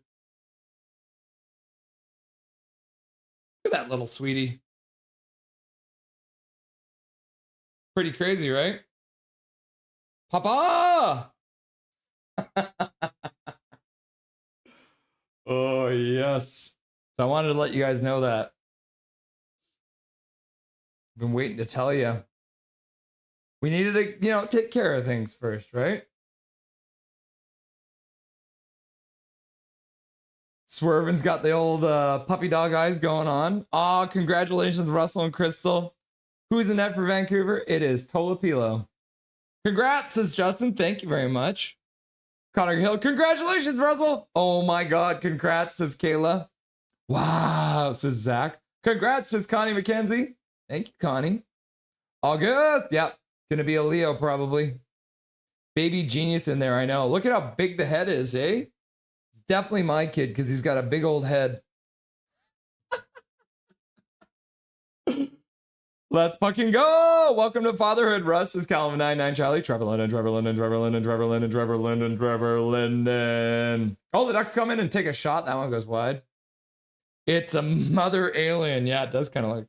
Is Tolo injured? Who will be backup? Backup. They have an emergency backup goalie in the stadium. I don't know who it is though.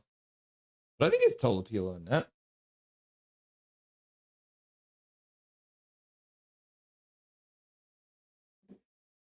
Is it Tolopilo in that? Or is Lankinen in net? No, Lankinen is in net. Tolopilo's hurt. Tolopilo has left the game. Way to go, says Woovers McGee. Thank you, Woovers McGee. Oh, good job, Russ. Nothing is perfect. Thank you. Congratulations, Russ, says Ryan H. Thank you. Congrats, Papa Russell, says Humongous. I got you. Thank you. Baby Jesus. And then James C. Kirk is just like, single clap. Well done, sir, says Isildur. Your goo works. I know. I was surprised. After all the years of drinking Mountain Dew, Congrats, Russell, says Bobby. Woohoo, says Tillo. Watch Russ get dad bod over the next year or so. I'm working on it. Congrats, says Tillo. Hey, everybody. What's up, Rain? Welcome to the stream. You just missed the announcement. I'm going to be a dad. Look at it. Look.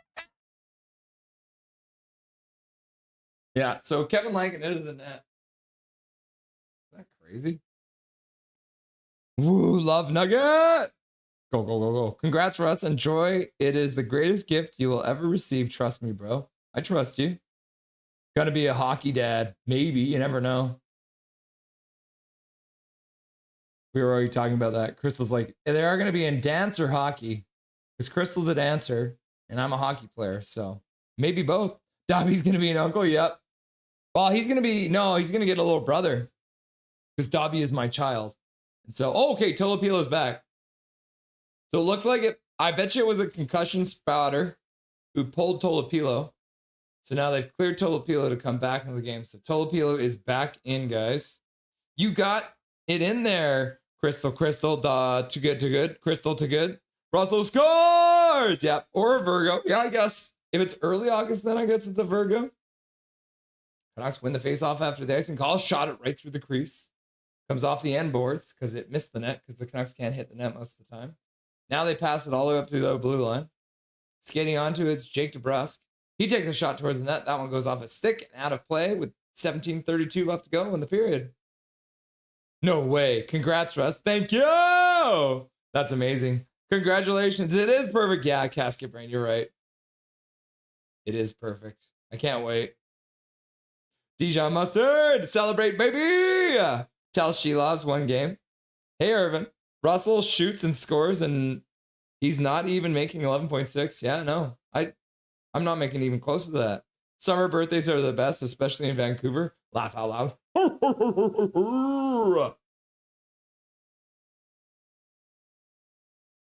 Nuxie, my girlfriend nicknamed him YOLO Tolo. I like that. YOLO Tolo. What's up, Nuxie? Welcome to the stream. Good to have you. What's wrong with Tolopilo? He's back now. So happy for you both, says Katie. Thank you very much, Katie. I appreciate it. Rain's like, congrats, so exciting. Yeah, thumbs up, run over our goalie. Take him. Congrats on the baby, says Sensei. Thank you. I'm really happy, Russ. Braden. Pink sunglasses. Oh, that made my day, actually. Tolopilo back in. Congrats. Yeah, that's the thing. We love telling people about it because it makes people so happy, you know? Phew. Do a poll for us to predict the gender. Oh, and then Connor Garland on a little streak in. Misses the net, though.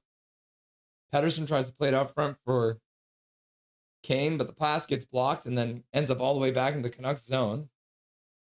Villander spins in the corner. He'll pass out. Puck into the neutral zone. Good job by Pedersen to receive that. And then Garland drops it back. And then Marcus Pedersen could not negotiate the pass and loses it. And the Ducks will skate out. And then Calvin 99 Charlie with a gifted membership. And that one goes out to Big Hog Hockey. Where is Big Hog? He's slacking. Canucks start losing and he disappears. Apparently Big Hog is not capable of watching. Canucks lose. They traded Hughes and he's done, I guess. They're going to trade Big Hog now too, right? Thank you very much for your gifted membership, Calvin 99 Charlie. And congratulations to Big Hog Hockey for getting the free gifted membership. Looks like the Canucks have taken a penalty now. Tyler Myers looks like the guilty party as he skates over to the penalty box.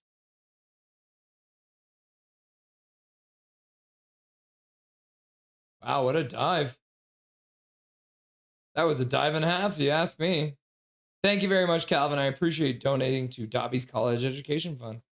Guess we'll have to, once the baby's born, we'll have to stop putting it in Dobby's College Education Fund and start putting it in Baby's College Education Fund. All right, Ducks go to the power play.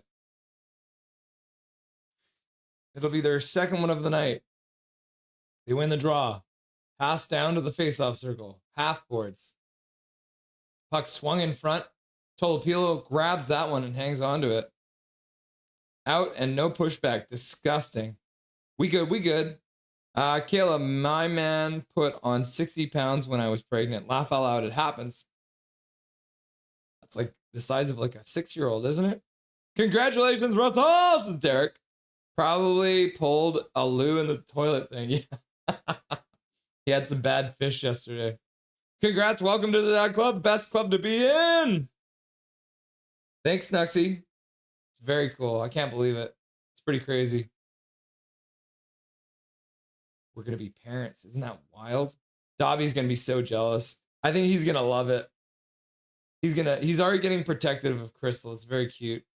He just sits at her feet guarding. The kid's going to be a professional skier. Yeah. Swervin's like, be a toxic hockey dad like me. No one can do it quite like you, Swervin. You're the master. Kids definitely blades of glory, laughing and crying, says Callum. Tolo on the toilet break. Tolo pulled a loo. I'm an August baby and Virgo. Oh. What do Virgos do? What do I have to worry about from a Virgo? Zach says, Crystal! Puck gets shot towards the net, goes off a stick and deflects out of play. The faceoff will be inside the Canucks zone with 46 seconds left to go on the power play. Tolo must have been getting checked by the concussion peeps. Yes, humongous. That's what I was thinking too. My second child pick gave us the finger. That's hilarious. It's funny, you can't see it in the picture that we had, but when we were first doing it, you could see the baby scratching its head. It was like, To be or not to be?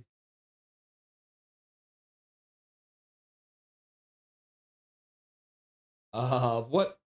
I mean, Seneke made a nifty pass out front between his own legs, but there was no one there, so it ended up being a dumb pass. Now Seneke behind the net, passes up for Granlund. Granlund right through the faceoff circle. Seneke does the same pass out front, shot to the front of the net. Tolopilo makes a save. The Canucks collect the rebound, get it back to the blue line, but the Ducks will keep it in there. Granlund back to the blue line, one time at the front of that. Tolopilo makes a save. The rebound comes over for Bluger. He'll bank it off the boards. And then Atsu Ratu will stop up just inside the Ducks blue line and dump it deep. Maybe your kid will be an ice dancer, bro. Little both of you? Yes. I could see that, Colin. That would be perfect, eh? Calvin Hype. Big hog. Hype, Calvin. All right, the Ducks bring it back into the zone. The power play is over, so the Canucks kill off another one. Vilander picks it up behind his own net. He'll start out. Cuts across his own blue line with a nice move. Over the other blue line. And then passes to the side for Camp. Camp throws it towards the front of the net. Vilander tried to tip it. Now the Canucks seal it in there in the zone. EP40 passes across for Garland, but the puck gets intercepted there. Good work by the Canucks to take it, but then they gave it right back. And then they give it right back, and Killorn with a diving. That looked like one of those stupid plays in NHL 26 they're always doing. And now Tolopilo makes a save and hangs on to it with 12:51 left to go. Oh my goodness. Chaos up and down the ice right now here in this game. Seneke puts it up front. Tolopilo makes the save, blockers it away. Bluger clears it. That's crazy. YOLO Tolo, says Nuxie. Calvin Hype again, bro. I got a crib for you, Russell. We already have a crib. That was the first thing we got, Sildor. I appreciate it. Crystal's brother gave us a crib. The first day we told him, he's like, I've got a crib for you. Tolo took this team in a dumpster fire, literally, and we had to take a dump himself. Yeah. Dobby, Dobby, Dobby. Poll question: will the Vancouver Canucks win a Stanley Cup with your zygotes within your zygotes lifetime? Okay, let's do what Fangirl said. So let's finish this poll question. So what is the biggest problem for this season? Is it foot, players, injuries, or management? 33% are saying foot, 29% are saying management, 20% are saying injuries, and 17% of you are saying players. So apparently we don't blame. Oh, 69 votes too. What a perfect time to stop that one. Yeah. So the biggest problem, everyone says, is foot. Second is management. Third is injuries. And then fourth is players. So that's pretty wild. Okay, let's do a new poll question.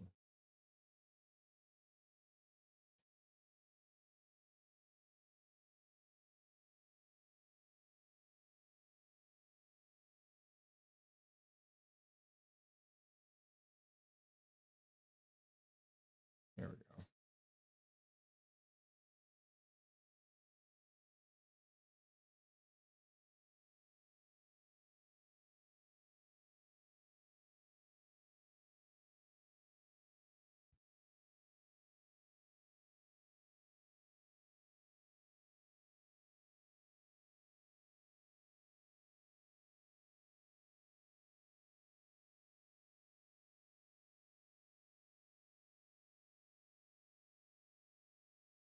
There we go.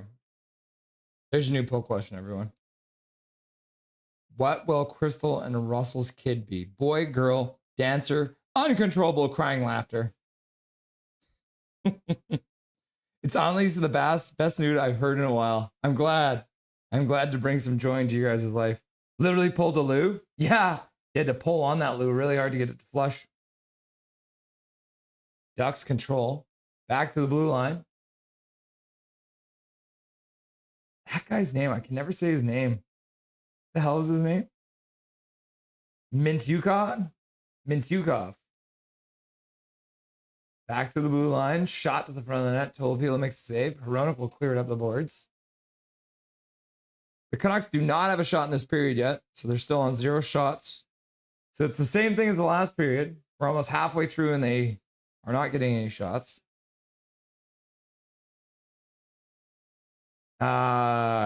Crystal. Go. Justin Tullo thinks he's Lou. Laugh out loud. No, you remember when Lou was stuck on the toilet? Finally tuning in. How's the game been? What's up, Duolingo? The Canucks are trash. They're lucky to be in this game. Tolopilo's holding them in it, which is pretty wild. Chat Harley says hi. What's up, Harley? It's actually gross how bad our team looks. Yep. Hear me out. If it's a boy, you name them Irvin. If it's a girl, you name them Swervina. Every night. He was in chat and says hi and bye. Laugh out loud. Was he? He was in chat earlier. That's funny. Canucks control in the offensive zone. Tyler Myers fires it towards the net. And Dostal makes a save. Camp standing over top of the goalie. Gets chopped away by one of the defensemen. Weak penalty. Swerve in, laugh out loud. Go Tolos is Benny song by Crystal. Have to do a gender party on here. No, that's the thing. The plan is we're going to find out what it's going to be, and we're not going to tell anyone. We're going to keep it a secret. Russ, any name ideas? Name after anyone? We've got 2 names already picked out. If it's a boy, we got one. If it's got a girl, we got one. But we're not going to tell anyone that either. We're going to keep it a secret. Canucks lose the face-off in the offensive zone. The Ducks start moving out. Gudis with a pass. Nice one out to the neutral zone. Granlund puts it to the side. Puck chops toward the front of that. Tolopilo makes a save. Puck gets jarred free. Canucks come up with it. Now Lekermacki through center. Over the blue line. Passes the middle for Vilander. Vilander puts it across for Ogren. But the puck goes underneath his stick. Couldn't get the shot off. Now the Ducks will bring it out. Lekermacki back covering for the Vilander. My kid is going to be Lou. If it's a boy, Trevor. If it's a girl, Lyndon, says Tillo. Body butter with vitamin A and C to reduce stretch marks and also to bond with the outside, Rusty. Body butter. Vitamin A and C.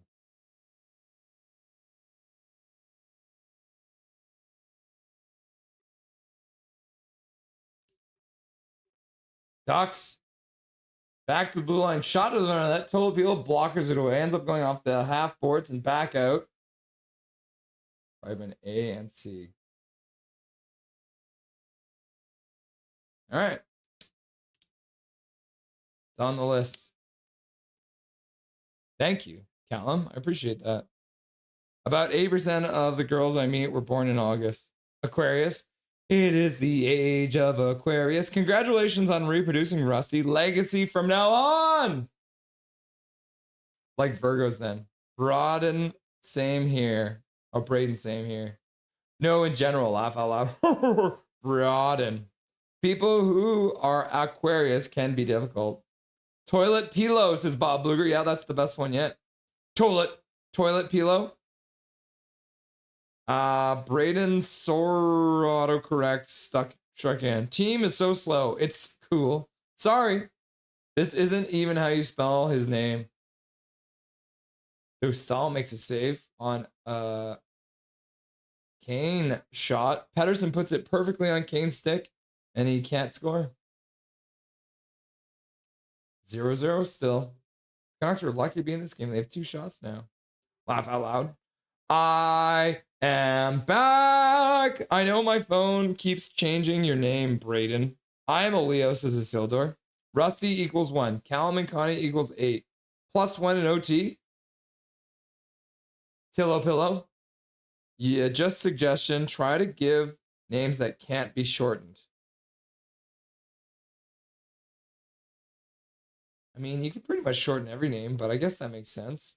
Because then they use their full name. You don't want to name them something weird too, right? I have 40 in Italian and 51 in math. Italian sounds like it would be hard though. Let's are super stubborn. Canucks will with Coots. All of the above. I promise you. Get your sleep in while you can. Hundo P. I love a good nap. But I think I'll probably take a month to 6 weeks off when the baby's first born. So we're going to figure that all out in the next couple months here, obviously. I swear on my lifetime. What about sleep? Mackenzie's eviscerated Rusty and Crystal's savage. Yeah, I know. What's up with that, eh? Because how many kids do you guys have? You guys have 6 kids? Callum, do you and Connie have 6 kids? That's crazy. Crazy how the world operates, to be honest. Babies and stuff. Well, Braden, let me tell you, when a man loves a woman, I know they don't have sex education over there in Alberta, so I got miles to go before I sleep. Dalton, Russell, and his wife are having a baby. Beautiful, but also crazy. Yeah. Demko gets season out. Yeah, Benny Song, he's gone for the season. He's going to get hip surgery. Can't answer. I actually think Russ is going to have a girl. Braden Coots thinks it's going to be a girl, eh? What the puck is happening? Russ, before I answer, top or bottom? JK, laughing and crying harder. Laughing and crying. Dostal with a stick save, and the Ducks will clear it off to the blue line. Canucks put it back in, but they lose the puck. Oh, and then the Canucks bring it offside, but the Ducks will bring it out, dump it in. Johnston dumps it deep. Moore gets in there.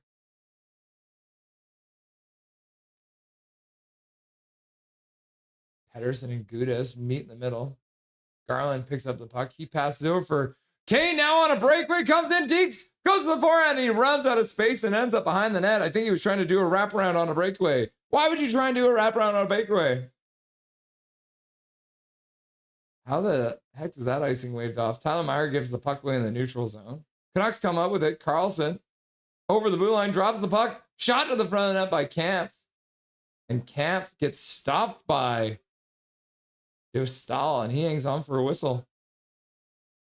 Kane cursing himself out after a beautiful pass by Garland, puts him in on a breakaway, and he ends up behind the net. Is he trying to do a wraparound on this play? That's wild. Russ is having a kid, says Tillo. Not the tongue sticking out emoji. Woofy McGee, you can name it Ivar or Gavin. Yeah, depending. It'll be dependent on who the Canucks draft, right? Dostal grabs the puck that was dribbling in on him off of a face-off in their zone. Laugh my ass off.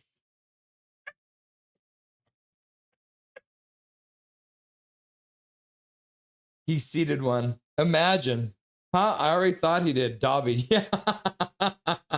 Yes, I do have one kid named Dobby. And now I will have another kid who will be a human kid rather than a puppy kid. A wraparound on a breakaway is better than fluffing on a 2-on-0, Russ. Better than nothing, laugh out loud. Canucks win the face-off. Shot goes wide from the blue line.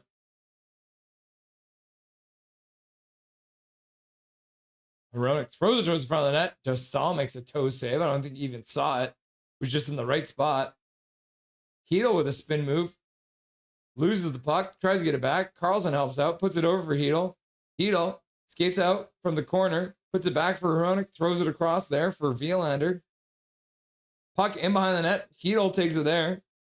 He puts it back to the blue line. One-timer from Hronek. Bounces it on Dostal. Rebound gets cleared. Ducks player falls. No call. Nice one-touch pass from Hronek over Hedel. Puts it over DPD, who fires it. Ends up going just wide on the near side. Off the end boards. Picks it up. DPD for Hronek. Hronek through the face-off circle on the near side. Now he looks back for Hedel on the blue line. Hedel skates down into the face-off circle. He puts it back for Hronek. One-times it towards Dostal. That one gets blocked there. Oh my gosh. VL with a gutsy move to block a Hronek shot with no stick. Still no stick. Hedel back to the blue line, and the puck squirts out into the neutral zone. VL will go off. And the Canucks will dump it back in. Kane hit the net, you idiot. Yeah, fair. He is an idiot. Can you name your child Summer or Autumn, says Dijon Mustard?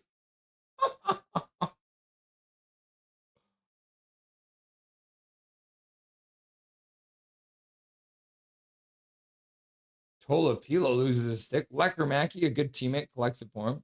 Russ, for the sake, I hope it's not a boy. Not only are girls harder to raise. I hope it's a boy. Not only are girls harder to raise, but you have ever dick in the world to worry about. Only one dick to worry about if with a boy. Just saying. Colin, sage advice from a veteran. I'm assuming. Ivor is top 5 name in the world. Is it? Danny Sabrin came in so clutch that game. Laugh out loud. Yes! Danny Sabrin. Didn't they pick him up from the Ducks or something like that? Dijon, I have a daughter named Summer. Laugh out loud. That's hilarious. Man, Marcus Pettersson gives the puck away. Shot goes wide. Now Marcus Pettersson flips it up the boards and he's going to ice it. So Marcus Pettersson gives the puck away in the slot, and then when he gets it back, he ices the puck. Trucker is a great option. I have 2 daughters. Trust me, boys are easier to raise. Every boy parent says that. Interesting. If it's a boy, name it Duncan. If it's a girl, Jamie. My crush's name. I think, oh yeah, no. It's an icing call, so learn the rules. Oh, Granlund wins the draw right to the side. Seneke with a shot to the front of that. Tolopilo makes a save. Rebound comes back to Seneke. He shoots it towards the front of the net, and Tolopilo makes another save. Vinny Song's like, ah! As a boy, I was a mess to raise. My dad says I'm the most low maintenance child he had. But that's not hard to do. My siblings are a bunch of psychopaths. Sorry if anyone's watching. Remember who was backup goalie was during Luongo's bean splatter dance? Yeah, Danny Sabrin. Ooh. Who says boys are easier, says Kayla? Boy, Henrik. And I was a mess when I was born in March of 2011. Yeah, Duncan born the last time the Canucks made the Cup final. Phil Hronik with a terrible pass over DPD. Ratu couldn't get it out either. He'll track back into his own zone, passes over Hronik. Hronik throws the puck into the neutral zone, tipped by the Canucks. Gudas is back. He gets handled by Drew O'Connor, who ends up coming up with the puck with some support. Now Hronik walks the blue line, tries to pass across. Ratu gets in the way. And then Ratu could have taken a penalty. Kaloran with some speed comes down 2-on-1 down low. And Ratu gets back. Then he blows a tire from his knees. He passes out. Now Hronik brings it over the blue line, passes down low. DeBrusk puts it back to Hronik. He throws it across the blue line. No call. How the fuck is that not a call? That's insane. The Ducks now bring it back in after a blatant trip. They try a wraparound. Tolopilo's up to the task. And Pio Joseph will make a pass all the way up to the blue line. EP40 spins, waits for support, passes across the blue line. Myers puts it down low, looking for a tip by Kane, and Kane didn't touch it. Back to the blue line. Pio Joseph plays it down low. Kane in behind the net, gets hit, takes the man down, skates through it, fights it into the corner. Now he gets support from Garland. Garland cuts the middle, puts it back to the blue line for Myers. Myers puts it back down low there for Kane. Kane fires it towards the front net. Destal gets a piece of it off the end boards. Back to Myers at the blue line. He fires it. That one gets blocked in front, goes to the side. Garland back for Pio Joseph. Passes it over for Myers. Myers fires it towards the front of the net. Rebound goes behind the net. EP40 tries to play it back up, and the Ducks will intercept it and fire it down the ice. Woo, not enough for icing though. Daniel Turgeon's here. Pettersson's problem is that every time he gets the puck, he stops skating. Notice this. He needs to move his feet. I agree. Move your feet, Petey. Oh, and the Ducks have iced the puck with 4:20 left to go in the second period of play. Thank you very much for the $5 dono. I appreciate you, Daniel. You absolute beauty. Thank you for donating to Dobby's College Education Fund. That's great. Yeah, there's times where he does have a hard time. Yeah, Atu gets absolutely tripped and no call. All right, Canucks lose the face-off. The Ducks will dump it out to the neutral zone. Ducks put it in offside. They tag up, though, so they can start moving in. Now Marcus Pettersson flips a high one out to the neutral zone. Marcus Pettersson is the worst player on this team, I think. And that's saying a lot because there's some trash pandas on this team. Carlson gets the puck deep, takes the hit to make it happen.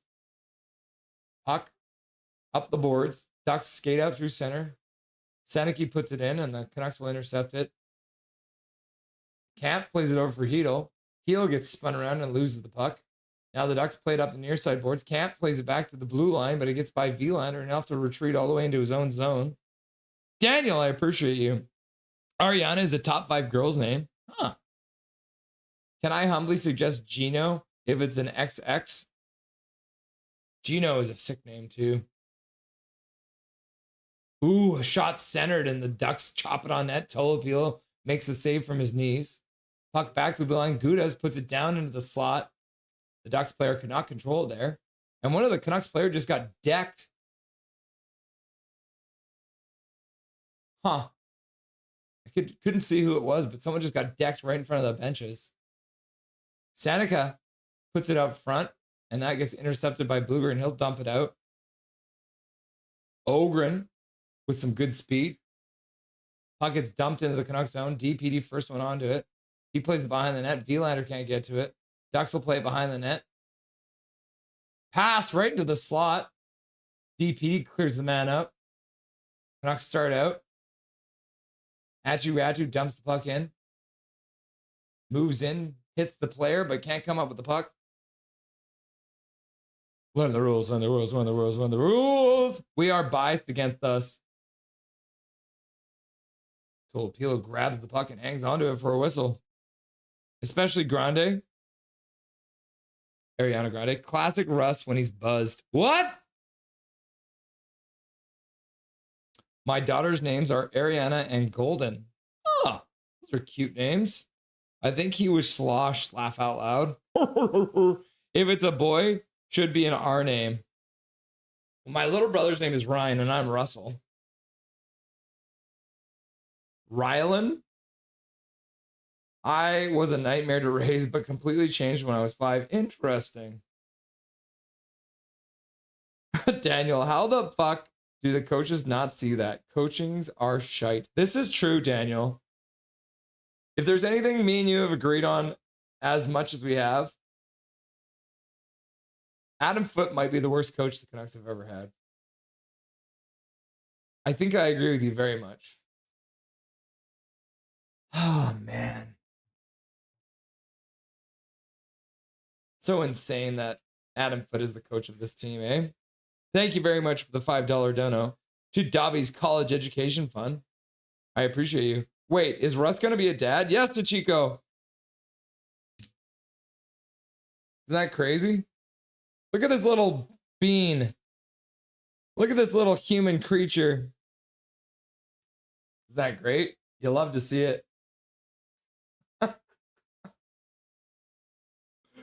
Oh my God. Why? How about Riley for a boy or a girl? That is not a bad idea either, eh? Maximus. The Pucking Sharks blew a 3-0 lead. What? No way. Oh, they're in overtime now. Lecker got decked. I want to see this again.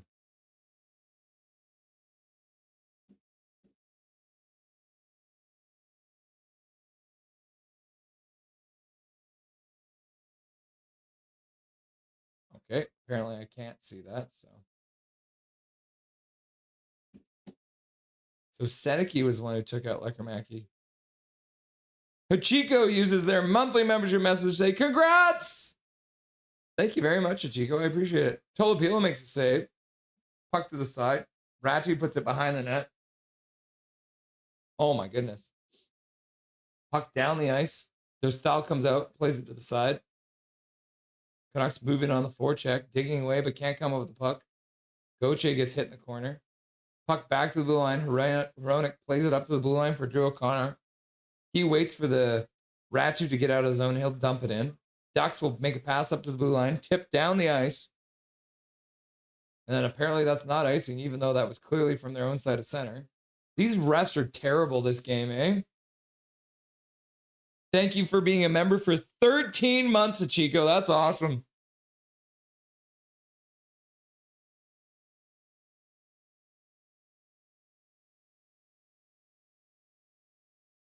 Ducks get it in, but they give the puck away. Drew O'Connor skates over the Ducks blue line, fires it wide of the net. Myers fires it wide. Rebound comes out front. Dostal makes the save on the rebound too. Chaos there. Anyone here a coaster enthusiast? I love me a good coaster.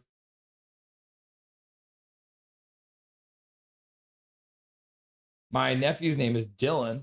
Huh. Rylan? Robbie? Robbie's good. Pedersen blocks a shot, but it knocks the stick out of his hands. Canucks are up to 8 shots this period now, so that's not bad, right? Foote is the worst coach in Nucks I've ever had. And then Daniel becoming a member? 2 months as a member for Daniel. Ducks have iced the puck. Learn the rules. Tor says, congratulations, Russell. You're already prepped for kids. You have been babysitting this chat and building patience. P.S. Name your son Galactus. Galaxus? Galaxus holidays in the house. Thank you very much, Tor. I appreciate that. 5 months as a member using your monthly membership message. Canucks put the puck towards the net on the faceoff win, but and then they steal it. Hedel picks it up. He gets knocked down, plays the puck behind the net. Carlson's there trying to dig away. Now Camp trying to dig it out. Gets it by Carlson. And then the Ducks will bring it in over the blue line, but will run out of time as the puck goes into the corner. Marcus Pedersen takes a hit.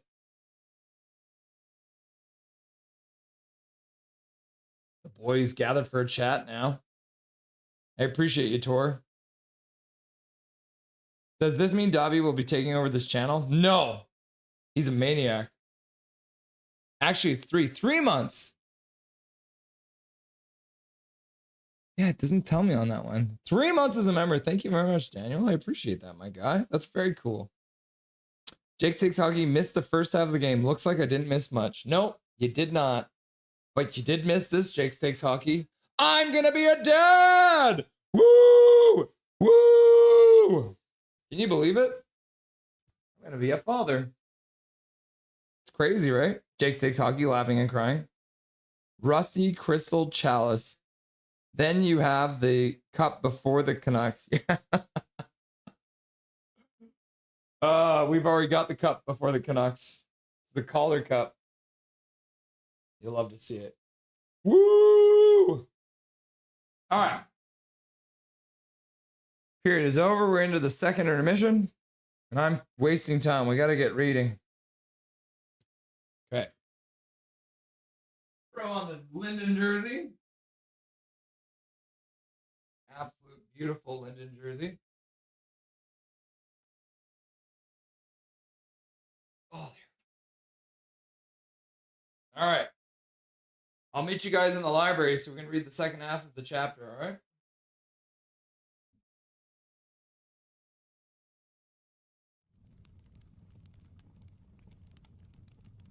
Oh, yes. There we go. It's good we moved into a bigger place.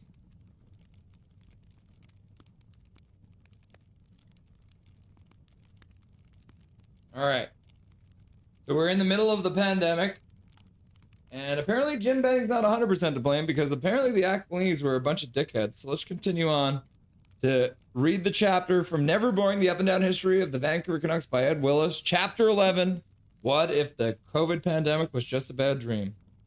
The NHL's regular season is such as it was, started on January 13th, 2021, with 31 teams entering a bizarro world. The Canucks started with back-to-back games in Edmonton and had a day off, played 2 games in Calgary in 3 nights, then returned home, where they played Montreal 3 times in 4 nights. Toffoli scored 5 goals in the series, including a hat trick in the home opener. Green's team stumbled through the ruptured season as best they could. After a 5-1 loss to the Jets on March 24th, they were sitting at 2 games under 500 when they enjoyed, if that's the right word, the first break in their schedule. On March 30th, they were practicing at Rogers Arena in advance of a game with the Calgary Flames when Adam Gaudette was pulled off the ice. Gaudette had tested positive for COVID, and suddenly the Canucks' worst nightmare had come to life. Gaudette was patient zero in the team's own epidemic. The next day, another player and a member of the coaching staff tested positive. A week later, the Canucks announced that 21 players and 4 coaches had tested positive. It would be more than 3 weeks before they played another game. The leagues initially postponed the team's next 4 games. When another wave of positives hit, they postponed 2 more road games. The Canucks finally resumed practice on April 15th, their first on-ice session since Gaudette's positive test, and we're set to meet the Oilers on April 16th when players sounded off about the danger of their situation. It's kind of frustrating, if I'm being 100% honest with you, Miller said. We try to talk about the number one priority is players' health and family safety, and it's almost impossible to achieve that with what they're asking us to do here on our return. The Oilers game was postponed, and the 9 postponements of the season for the Canucks. The next game against the Leafs was also pushed back today. On Sunday, April 18th, the Canucks played their first game in 24 days, beating the Leafs 3-2 on Horvat's overtime goal. This is just your regular win during a regular season, Green said after the game. This isn't just a regular win after a regular season, it's a special win. It was also one bright spot in that season. The Canucks would finish off the year playing in an inhumane 19 games in 32 days. They concluded the campaign on May 9th with a 6-2 loss to the Calgary Flames, their 4th in 5 nights. All 4 games were played after the start of the NHL's playoffs. The mind boggles. COVID set the world back, Green says. It affected a lot of people in different ways. It played into our group as well. Given their hideous schedule and the COVID outbreak, it was understandable the Canucks finished the season dead last in the Canadian division, 6 games under 500 and 9 points out of a playoff spot. This prompted the inevitable questions about Green's future with the team. But at the season's ending pressure, the Canucks announced the coach had been given a 2-year extension. It goes down to the wire, Green said at the time. Ultimately, I wanted to be here. I wouldn't have signed if I didn't believe what we were doing and where we were going. I want to win, and that's why I signed back here. I didn't sign back here just to get 2 more years of coaching the NHL. Instead, he would end up getting 2 more months. Our core players are still young, guys, Benning said at the same press conference. The playoffs experience they got last year in the bubble was great, but we need to figure out a way to get in first. To that end, Benning struck another ill-conceived trade designed to launch the Canucks into the postseason. It didn't, of course, but give Benning credit. The deal that brought Oliver Ekman-Larsson and Connor Garland from Arizona to Vancouver broke depressing new ground for their organizations that specializes in disappointing fans. The Canucks had been fighting a losing battle against the salary cap, but in 2021-22, Eriksson, Beagle, and Roussel were due to come off the books at the end of the season, and it was the last year of Luongo's recapture. Thanks again, Gary. Benning and, more to the point, Aquilini had to hold on just 1 more season to be free and clear of the dead weight. They could then build towards the future unencumbered by payroll constraints, but they couldn't help themselves. Ekman-Larsson was 30 when he was acquired and had 6 seasons left on an 8-year, $66 million contract. He'd been an elite defenseman in his prime, and the Canucks hoped Ekman-Larsson's career path would follow that of Alexander Edler, who remained a useful player into his mid-30s. Sure enough, in the Ekman-Larsson's first season in Vancouver, he formed an effective second pair with Tyler Myers. That spring, he also broke his foot while playing for Sweden at the World Championship, which hampered his preparation for his second season in Vancouver. He got off to an abysmal start in 22-23, sprained his ankle in mid-February, and spent the remainder of the season on injury reserve. He still had 4 years left on an $8.25 million per. I really want to better and prove I'm still a good player, Ekman-Larsson said at the season-ending presser. He didn't get the chance. Ekman-Larsson was bought out in June 23, and promptly signed a one-year deal with Florida Panthers, where, of course, he won the Stanley Cup a year later. The buyout cost the Canucks some $20 million, the fifth highest total in buyout history. But that was only begins the accounting on this transaction. As part of the trade, Arizona took Eriksson, Beagle, and Roussels off Benning hands. That eliminated the final year of 3 Horde contracts for the Canucks. But it also pointed out to Benning that the Maple Leafs had just sent Patrick Marleau, first-round pick, to Carolina to get out from under the final year of Marleau's contract at $6.25 million. If the Canucks were willing to take on the final 6 years of Ekman Larsson's albatross of a contract, they were set up to land significant assets. That fell on deaf ears. If that wasn't enough, the Canucks threw in a first and a second round pick as part of the package. With the first rounder, the Coyotes selected Dylan Guenther, a size and skilled winger who projected as a frontliner. With Ekman Larsson and Garland in the lineup, the Canucks got off to a miserable start in 21-22. After 20 games, they were 6-12-2, with 7 losses coming by 1 goal. By then, chants of fire Benning had started in Rogers Arena. It's really upsetting because I think as a management team, the last 7+ years we've worked really hard to draft well and develop our players properly, Benning said as his team was circling the drain. It's wearing on all of us, from ownership to the management team to the coaches. It didn't wear long. The axe fell on December 6th with the Canucks sitting at 9-15-2. Benning and Risebrough were fired along with Green and his trusted assistant, Nolan Baumgartner. Longtime coach Bruce Boudreau and a former Jack Adams winner who had old-fashioned a stellar regular season record with 3 different NHL teams stepped behind the bench with Scott Walker as his assistant. The noble Stan Smeel was named interim general manager. 4 days later, assistant general manager Chris Gear and director of hockey operations Jonathan Wall, who combined for over 30 years of service to the Canucks, were let go. I'm making these changes because we want to build a team that competes for a championship.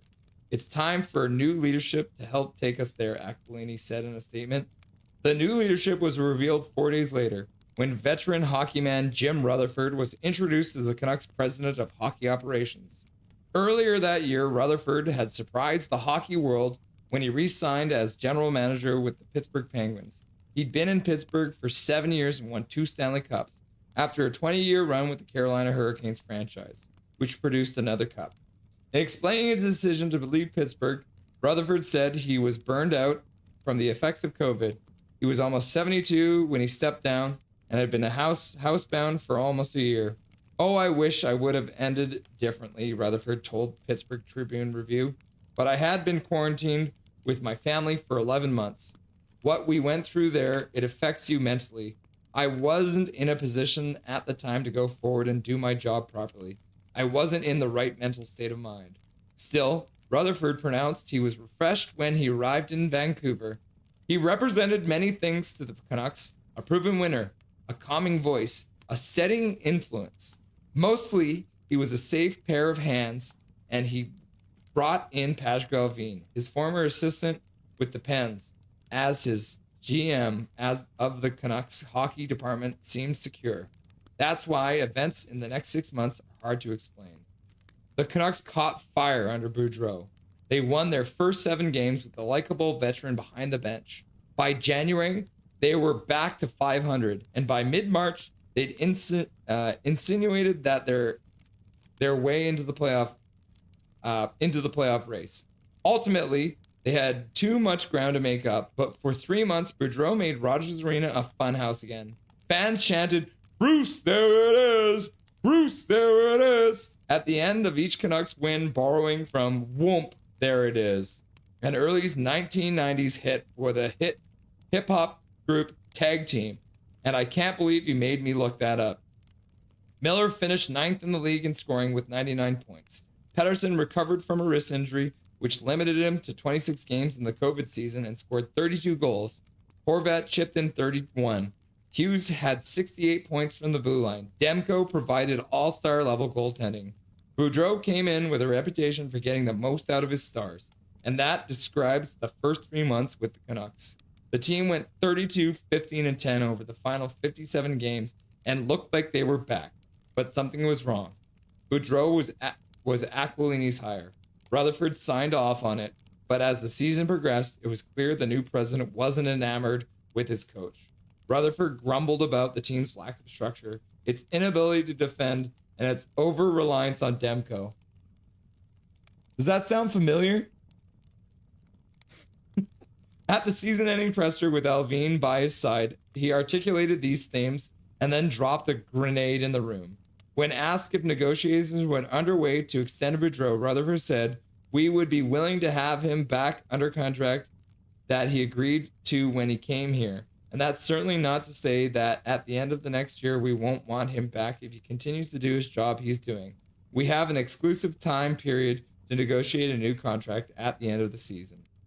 Turns out he didn't need it. Boudreau did have a 2-year contract, but the second year contained an option.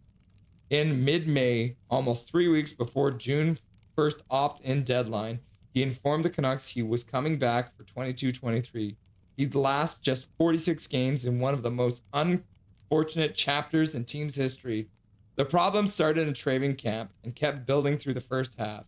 Rutherford was deeply concerned about the team's lack of preparation in training camp, and their 0-5-2 start didn't exactly ease his mind. On October 22nd, he made an appearance on Hockey Night Canada's After Hours following a 5-1 loss to Buffalo and sounded off about Boudreau. "We had a bad training camp and we have a lot of bad habits," Rutherford said on national television. "It's getting frustrating and it's hard to watch. We have to be careful to what our decisions are. I don't think we can make panic decisions right now." Then he dropped another bombshell. "It was my understanding that Boudreau was going to get a contract for just last year. He got a contract really for 2 years, so he still got his contract. It wasn't that we extended him 1 year. It was that we lived by that contract we had. Bruce, there it is. It's inconceivable the team's president of hockey operation didn't know the contract status of his head coach. But that's the message Rutherford delivered. As for his reasons, let's indulge in some ideal speculation here. The Canucks were already paying Travis Green, and replacing Boudreau after 1 season would require a sizable balloon payment. It seems like under unlikely Aquilini were going to pay 3 head coaches, which meant Rutherford was stuck with Boudreau. That didn't make him very happy. Rutherford, in fact, doubled down on his public criticism of his coach.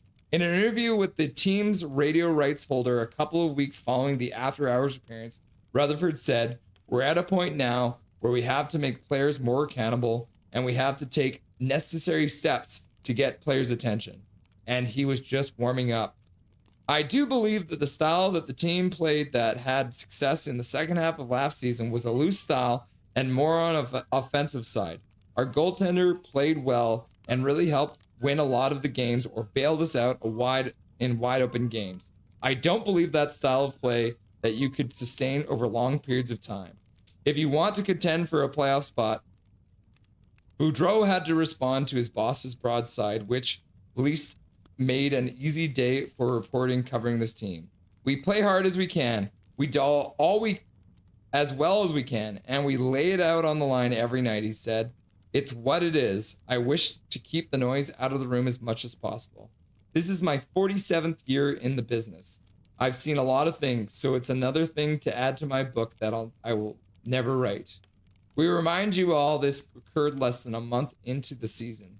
Boudreau's blood was now in the water, and while players were saying all the right things in support of the coach, the team never got back on track. Demko, who got off to a slow start, went down with a groin injury on December 1st and missed 3 months. His backups, Spencer Martin and Colin Delia, struggled mightily by January.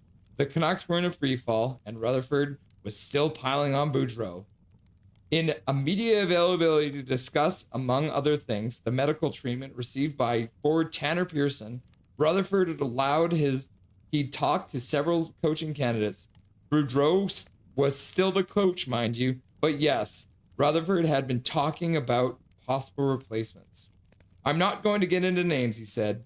"This is even going back a couple months. I have a few people to talk to, yes." Rick Tuckett's name had surfaced as the Canucks' next head coach. "When we got off a slow start this year, we as a hockey staff watched the coaching staff closely," Rutherford said. All I can say is Bruce is our coach right now. Unbelievable. Mercifully, the end came the next week when Boudreau was fired after a 4-2 Saturday night loss to the Oilers. By then, even the fans knew Boudreau was a dead man walking. And in the game's dying seconds, they chanted, "Bruce, there it is!" one last time. Fighting back tears, the old coach clapped and pointed to the stands, clapped again, then turned and walked out. After the game, Boudreau said that the moment would stick with me for my whole life. At the presser announcement, announcing talk at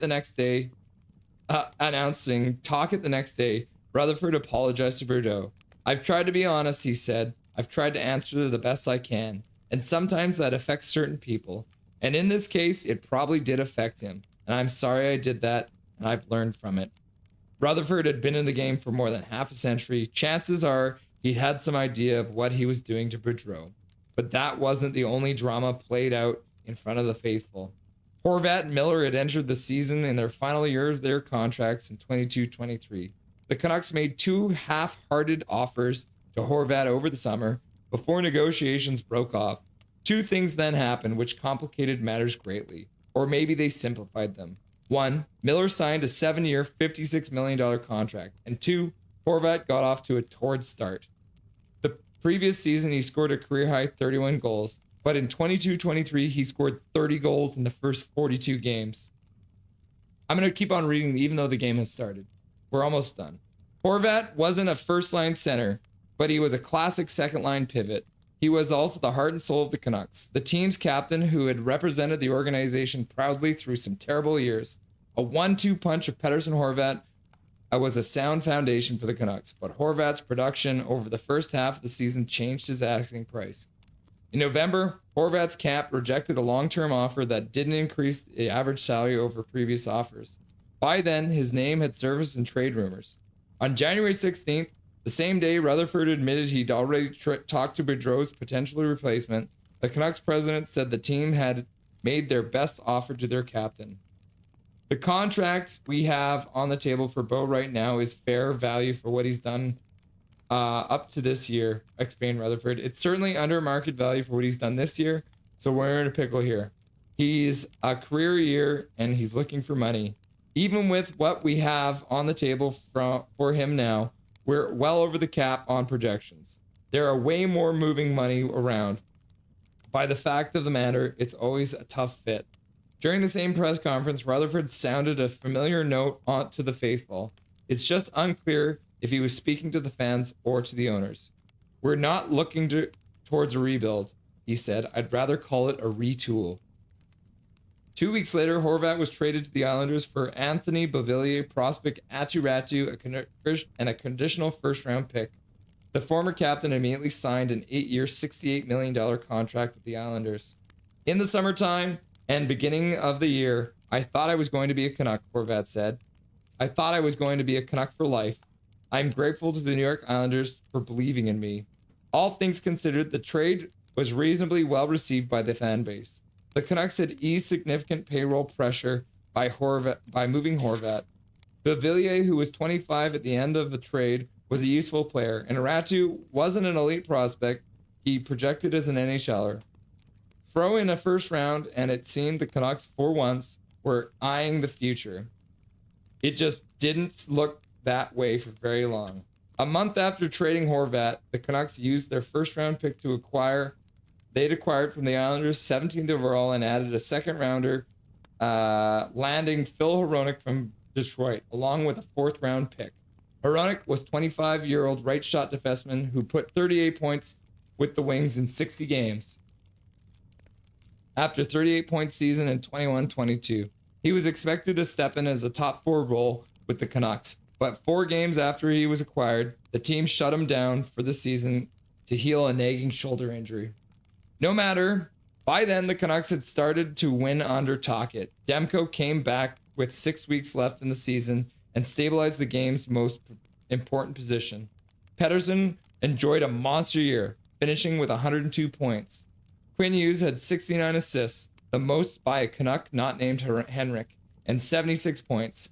Andrei Kuzmenko, a 27-year-old free agent signing from Russia, scored 39 goals in his first NHL campaign.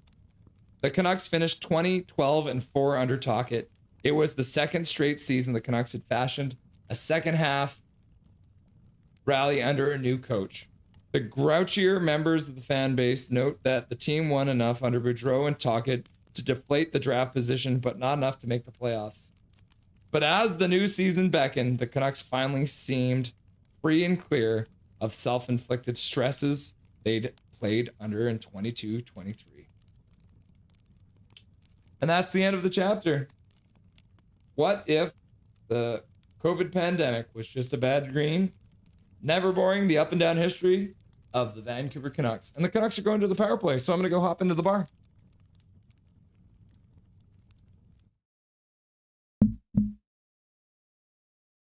All right. Yeah, highly recommend checking this one out. There's a whole bunch more stories you guys could check out, so do that. All right. Power play started. Canucks can't get control in the zone, so Hronek will pick it up in his own zone. Spinning in the corner. Drops the puck back. Picked up by Pettersson. EP40 over the whale at center. Dishes for DeBrusk. Puts it over for Lekermacki.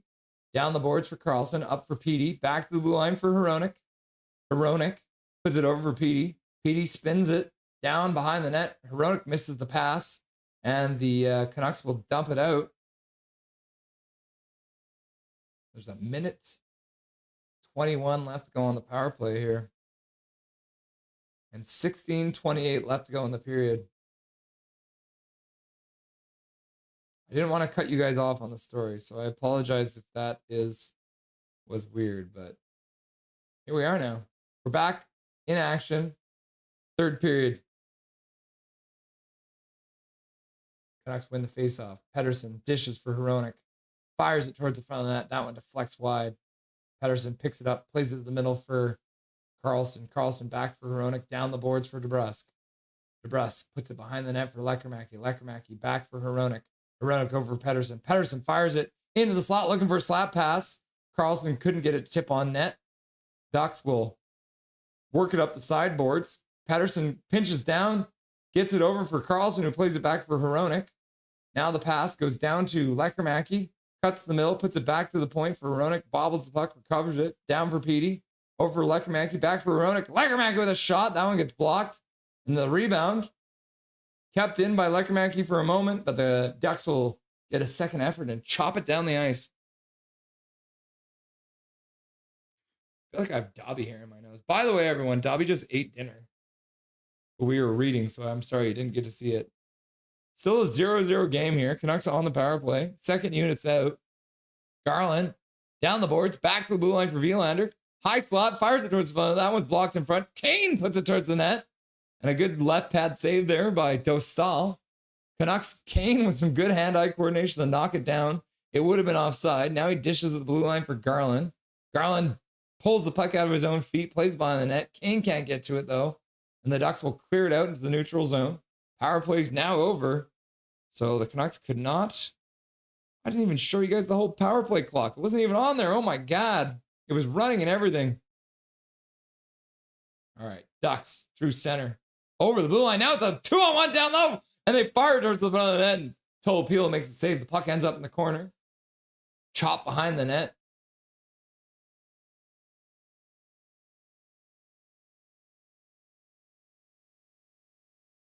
I'm sorry, there were some weird noises happening in the office. I thought it was a ghost. Canucks flip it out to the neutral zone. Drew O'Connor and Trouba come together in the neutral zone. Trouba comes out with it. He'll pass it back for Lacombe. Over for Trouba. Pass up to the blue line. They'll start in. Over the Canucks blue line. Shot off of a stick and out of play. 14:04 left to go in the third period of play. Oh my goodness. Let's go, Lekermacki. Get one. Dobby, Dobby, Dobby. Okay. I'm going to take off the jersey before I get too sweaty. Oh my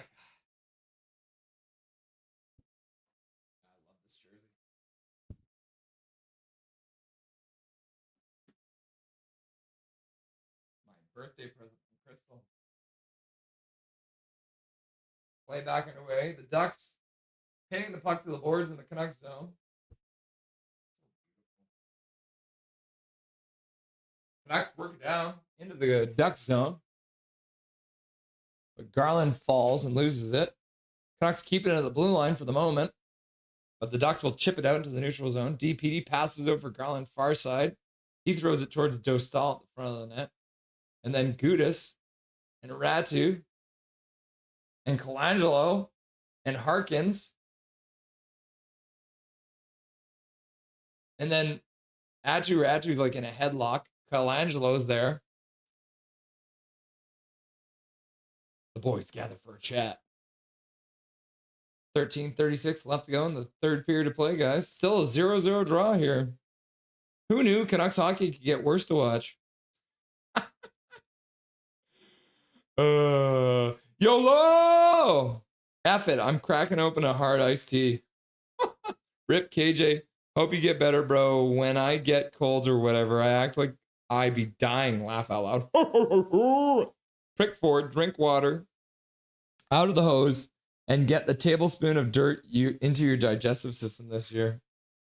Yeah, who remembers drinking out of the hose?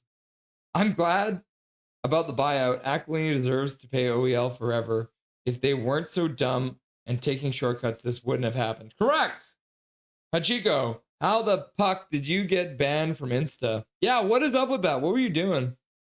Toronto's is way worse shape than with Stetcher and OEL. That another story, burning down the house, the least for future. My wife's got turkey bacon, sad panda. Oh, you want the real bacon, right? Yeah, turkey bacon's not quite the same. I'm late, but I'm here, hoping you beauties as well are doing well. We're better now that you're here, Andrew. We were worried. We were worried, my dude.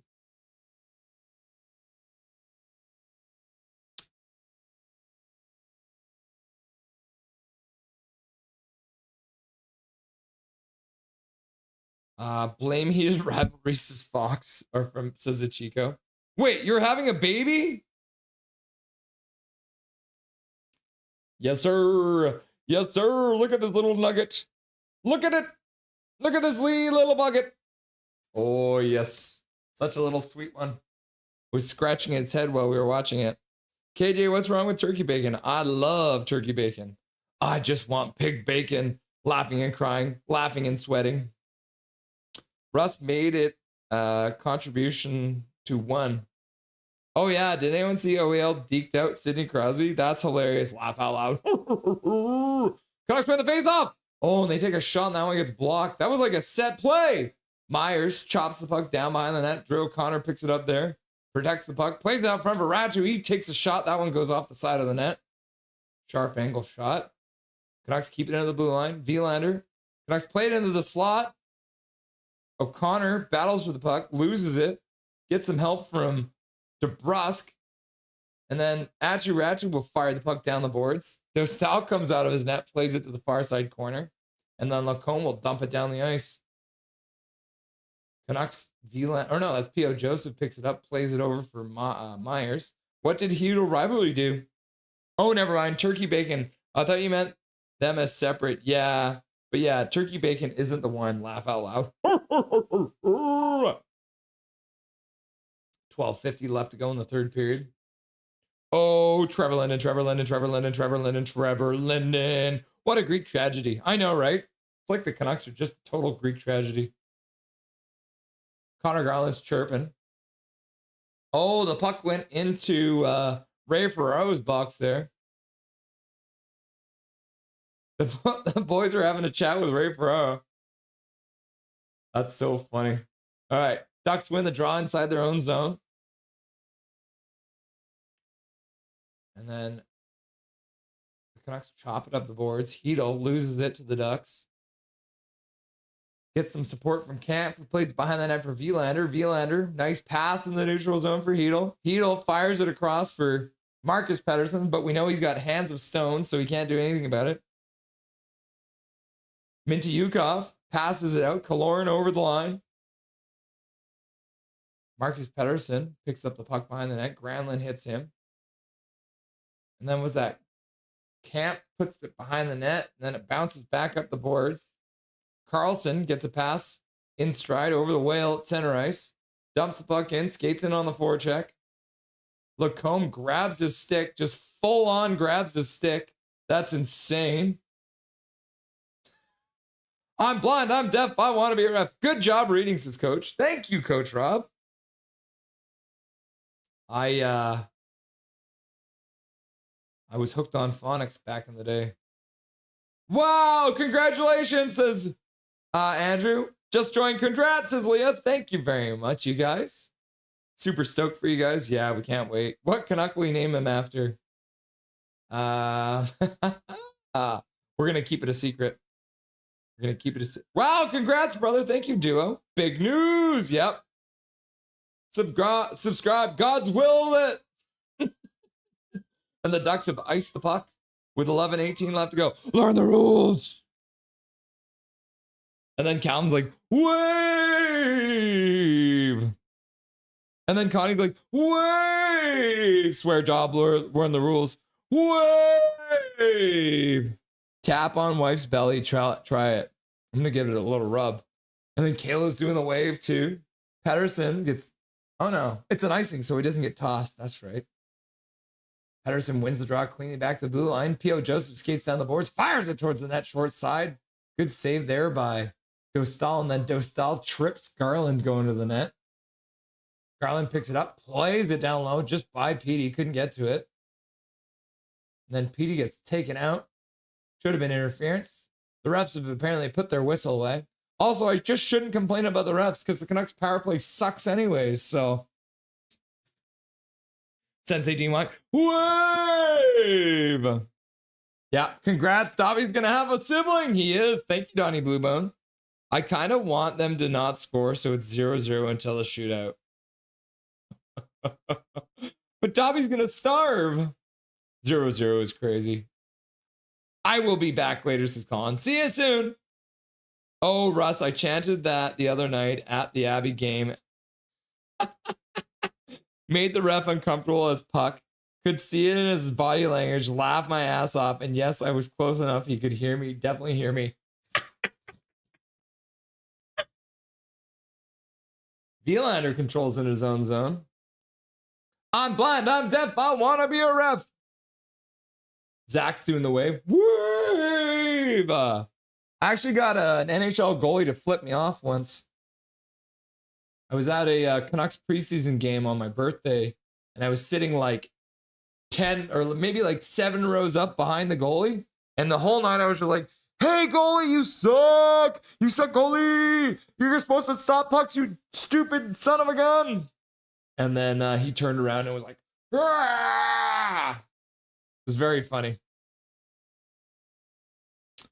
Russ, how many of you are going to have gotta populate Canada quick to defend from the USA? Laugh out loud. I'd say about 17. I'd say about 17. What do you think? That's a pretty good number. Jake DeBrusk takes the puck, passes into the slot, and he's got Drew O'Connor scores on a pass from Jake DeBrusk, and the scoreless draw is broken. The scoreless draw is broken. Jake DeBrusk did something. He passed the puck over to Drew O'Connor, and the Canucks take a 1-0 lead. Woo! The people around me were laughing. It was gold. What a shot. Good pass from DeBrusk. Picking it up, passes it across for Drew O'Connor, and Dostal gets a piece of it with his shoulder, but it ends up, it's a rolling puck, and it rolls right over his shoulder in the back of the net. Go, go, go, go, go, go, go! Sensei D1, go, go, go, go, go. I'm blind, I'm deaf, I want to be a ref. Go! Says Carly. And then Kayla's like, go, go! And then HMS Fangirl's like, duck! And then Humongous is like, go, go, go, go, go, go, go, go, go. And then Hachiko's like, goal, goal, goal. And Humongous is like, go, Canucks, go. Go, Canucks, go. Go, Canucks, go. The Canucks have a lead in the third period. I don't know how to feel right now. I love finding out there's a goal from chat. I'm not watching the game right now. Donnie Bluebone in the chat. Zach's like, go, go. And Sensei D-Line's like, woo! And then Andrew's like, laugh my ass off. wave. And then Miloš is like, woo. Oh, the Ducks bringing in shot to the front of that. That one, I think maybe P.O. Joseph got a piece of that. DeBrusque with his 15th assist of the season. Oh, and the puck came in offside, I think. Drew O'Connor is stoked. Looking for a hug from his man. 8:50 left to go in the third period, and the Canucks have a lead. God damn it, Doc. You were supposed to keep it scoreless until the shootout. I love heckling, says Andrew. I actually got a baseball pitcher once too. I was at the Seattle Mariners game against the Detroit Lions, and the pitcher was playing really, really well. And I just started taunting him. I was like, "Hey, pitcher, pitcher, pitcher, pitcher, pitcher, pitcher, pitcher, pitcher. Hey, pitcher, pitcher, pitcher, pitcher, pitcher, pitcher, pitcher, pitcher, pitcher." And then he actually started throwing balls. And then there was a Detroit fan in front of me, and they were like, "I'm so glad you weren't doing that all game." And people's first Bobby's like, "Go, go, go, go." And then Luke Flyswater's here. "What's up, Luke?" And he's like, "Go, go, go, go, go, go, go." And then Cadet is like, "Go, go, go." Too evil. I'm actually quite thirsty right now. And then Eric Hunter shows up with a gifted membership in chat. And that goes out to Bing Tang Warrior. You love it. You love it when Bing Tang Warrior gets his free gift of membership courtesy of the legend Eric Hunter. So thank you very much, Eric Hunter, for your donation to Dobby's College Education Fund. And Eric, since you're here, I don't know if you heard the news. We're going to have a baby. Woo! And Eric Hunter's like, "Go, go, go, go, go, go. Wave!" And then Fangirl's like, "Hunter, Hunter, Hunter, Hunter." And then Callum's back and he's like, "Go, go, go, go, go, go, go, Doc." And then Colin Whitehead's like, "Hunter, hype." And then Benny Song's like, "Oh, Connor. Oh, Connor." No goals left. That's what I believe. It's that. If that's how you heckle with your hands, we do the same. Laugh out loud. Laugh my ass off. Yeah. It carries the sound better. Drew O'Connor back on the ice. Face off just outside the Canucks zone. They lose the face off.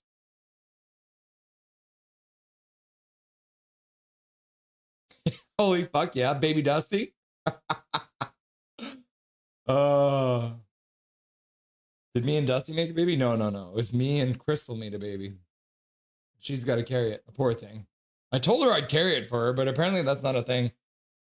People's first. Hunter, Hunter. And Sensei DMY's like, "Dobby, Trevor Linden, Dobby, Trevor Linden, Dobby, Trevor Linden, Dobby, Trevor Linden."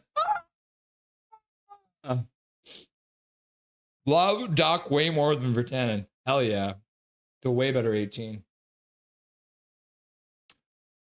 I really want to go to a Buccaneers game. You should. Could be a lot of fun. I've never been to an NFL game. Oh, yeah. I think I missed you, Carly. Yeah, Carly became a member. Thank you very much, Carly. Becoming a member of Nothing is Perfect. You got a 2 beside your name. Carly, how many months has you been member for? So I feel it doesn't show up when it's just like this. That's so weird. So thank you very much, Carly, for being a member.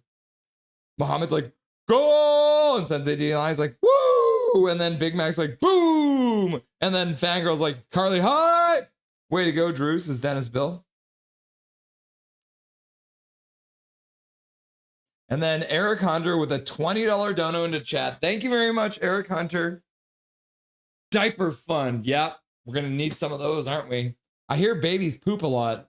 Is that true? Babies poop a lot? Thank you very much, Eric. That's very generous of you. $20 dono into the baby's diaper fund. This one's not for Dobby. DP. And then Kaloran comes in and tackles DPD. Kaloran attacking someone behind from like the little bitch that he is. Seneke. Kaloran on the ice. It was Seneke who got attacked by Pedersen. So let's see here. Yeah, Zellweger is trying to jam into Tolapilo's skate. But Tolopilo Makes a save. What a save. Zellweger tries to put it in off of Tolopilo. He closes his leg and then jams at the leg. And then DPD's like, hell no. And that's what we need. I love DPD. Hunter hype. And then DPD just takes him down in front. You love to see it. Oh my God, I didn't stop the clock. 7:39 left to go. DPD showing the NHL that you can't mess with him. He doesn't give a fuck. Hype! Hype! Hunter! Hunter! Hunter! Hunter hype! And then Mevids is like, go, go, go, go, go, go, go, go, go, go. Diaper hype, says Coach Rob Willie. The Ducks win the draw. Controlling. Pass back to the blue line. Gudas puts it down the boards to the other side. They try and put the puck out front. Good stick there by the Canucks. Now the puck gets knocked out into the neutral zone. So the Ducks will have to retreat back there. Big Trevor Linden! Trevor? Trevor? Hi, Trevor. Tolo. Tolo Pilo! Carly, hard to do that. Pat sucks. Suckling. Go Hawks, I believe. Pat suck. Laugh out loud. 4 mouths. 4 mouths. Laugh out loud. 4 months. Laugh out loud. Puck, I love DPDs, is KJ Brazy. Me too. Me too. I love DPD. Chinese luck to the Canucks. Thank you, Derek. Are you in China right now, Derek? Is that what's going on? I can neither confirm nor deny that I've been pooped on more than once by my babies. Oh no. That's what I got to look forward to, eh? Trust me, keep your wife on the tit. The second you get formula, the poop changes and really stinks. Oh my gosh. Oh no. That's scary to think about. Mevid says, hashtag congratulations. Thank you, Mevid. I appreciate that, my dude. DPD! Hunter hype! Tolopilo is greater than Lankinen. Calvin, I got peed on, pooped on, puked on, all of it. Laugh out loud. DPD, thumbs up. Defense. Defense. Okay, cool. Carly, is the woman in your PFPU? No, says Carly. Zach's like, huh? Duncan, I went on a long run for orienting practice on Wednesday, and I was so thirsty and tired. Yeah. Yo. Crystal found out that when you're pregnant, you expend the same amount of energy as someone who runs a marathon. It's crazy, right? Calvin, so did I several times. Laugh out loud. And then People's Versus is like, Rusty, have you connected spiritually with the one in the Brazilian amount of sperm? A bazillion amount of sperm you produce and congratulate it for hitting the post? Oh. Canucks net is off, so once the Ducks took control, they blew the whistle. I'm in Canada, but I am Chinese, Rusty. Oh, okay, that makes sense. Gronkowski was on Jimmy Fallon recently, picked the Patriots. The catch is he's been wrong with 3 other times. That's funny. Yes, Calvin, I have as well. All of it. Who's watching the Super Bowl next weekend? Congrats, Rusty. Or Russ, thank you. I do not exist. Laughed out loud. The good old back puke after eating your after you pat their back. Yeah, you burp in the baby and it's like right over the back. Thank you. I do not exist. Yeah, I mean, the thing for me is I have 5 siblings and like a billion cousins. So I spent a lot of time around babies. But I know it's not the same as having your own, obviously. Donnie Bluebone, laugh my ass off, laugh my ass off, laugh my ass off, laugh my ass off, laugh my ass off, laugh my...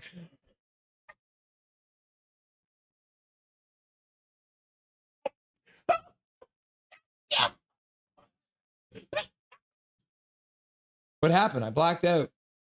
Yes, I still have odd under. Dalton, so you're saying no goal tonight then? I was at the Seattle Seahawks game versus the Rams. Really? Oh, that would have been exciting, eh? Huh.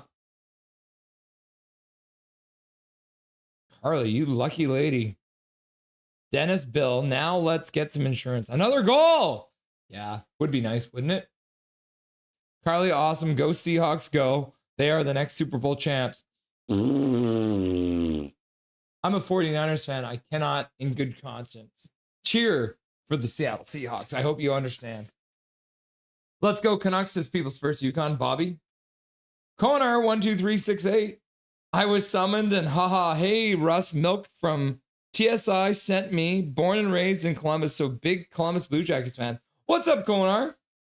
Konar? Nice to have you, my dude.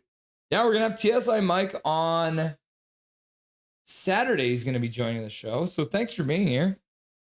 We got another Columbus Blue Jackets fan in chat as well. He's not here right now, but his name is Midnight Solar. Ooh!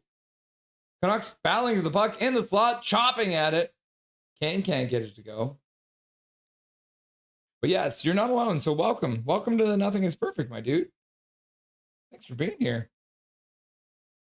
Yeah, and if Midnight Solar's here. Midnight Solar, are you in the chat? Say hello to your fellow Blue Jackets fan. You're not a seahorse? Well, I kind of sound like it. Colin, don't jinx it. The Super Bowl would be so good to watch after conference, 42 minutes away. After a conference. Ah. Makes sense. I am, because I, as a big Seahawks fan, and am a Canucks fan. Let's go Canucks, says Dennis Bill. I am F. I hate this phone. Canucks clear the puck down. Dostal plays it over for Gudis. Gudis chops the puck down the ice. That's going to be an icing call against those filthy Ducks. 3:34 left to go in the third period. I'm not Carly. Sadly, my team ain't in the Super Bowl. Yeah. Fangirl is a fan of the Chiefs. Yep. Same Canucks fan and Seahawks fan as well. Oh shit, that reaches the hairline. Those are fun. Canucks win the faceoff. Bluger tries to play behind the net for DeBrus. DeBrus blocks a Ducks pass. Now the puck gets chopped down behind the net. No Canucks are there, and the Ducks will flip it out to the neutral zone. Knocked down there by DPD. He chops it deep into the Ducks zone. Ducks will change. Dostal will come out and grab it. Ducks moving into the neutral zone. Get into the Canucks side of their blue line. 3 minutes left to go in the third period. Tyler Myers bank pass into the neutral zone. Puck into the Ducks zone. And then they'll put it out. Is it a penalty? David Camp was there. Maybe he tipped it. I think David Camp probably tipped it. So Andrew and Calvin coming in clutch with baby horror stories. Laugh out loud. And Andrew's just laughing and crying. I can't believe the Canucks will win this game. Lost $7. One of the chefs, one of the cooks at my job was betting the Canucks would lose over and over again. And he made so much money. And then they finally won. He lost it all. Oh my goodness. My nose. So itchy tonight. Ducks win the draw in their own zone. Dump it out to the neutral zone. The Ducks are offside. The Pats had the easiest season facing last place teams 6 times. Yeah. Defense. Defense. Defense. The real Eric Hunter. I went to a Bills game, hit the massive tailgate party. Don't even remember who won. Must have been a fun time then, Hunter. Canucks win the draw in their own zone. Slapping out to the neutral zone. Tipped in. Puck stops up behind the net. Pedersen gets hit. Ducks played up the boards. Over the Canucks blue line. Firing it towards the front of Seneke. Oh my goodness. Canucks fire it down the ice. And it rolls wide of the empty net as the Ducks have pulled the goalie. So that'll be an icing against the Canucks. Learn the rules.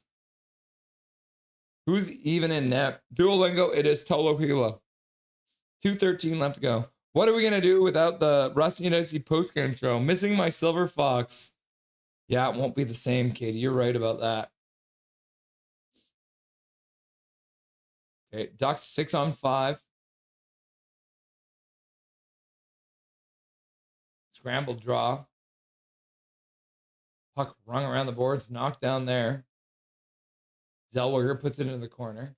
Killorn picks it up, plays it over for Zellweger. I think it's our own mustache is tickling my nose right now. Ducks controlling, passing back and forth. Granlund on the blue line, passes over to the front of the net. The puck gets deflected out of play on it. Looks like Tolopilo got a piece of that after Lacombe shot it to the front of the net. A U.S. Olympian. John Shorthouse always says 4:20 left on the period every game. Laugh out loud. I tried to. Bram Job Honda, what's up? Long time no see, my dude. How's it going? Same, Russ. I can't cheer on any of the Super Bowl teams. They have to face my Chiefs next season. And unfortunately, Russell, the Chiefs also have to face your 49ers next season. Ooh. We'll have to have a bet.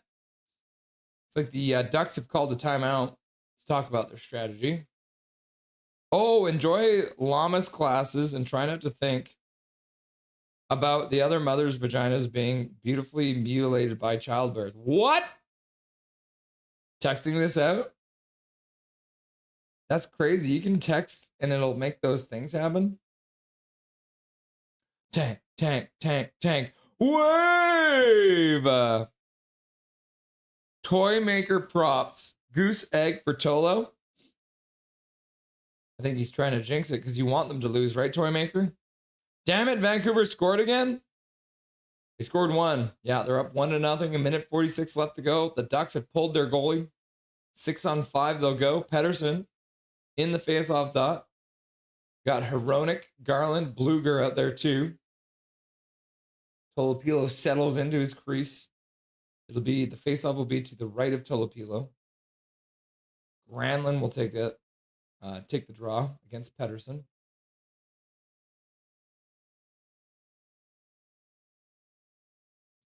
Granlund wins it back.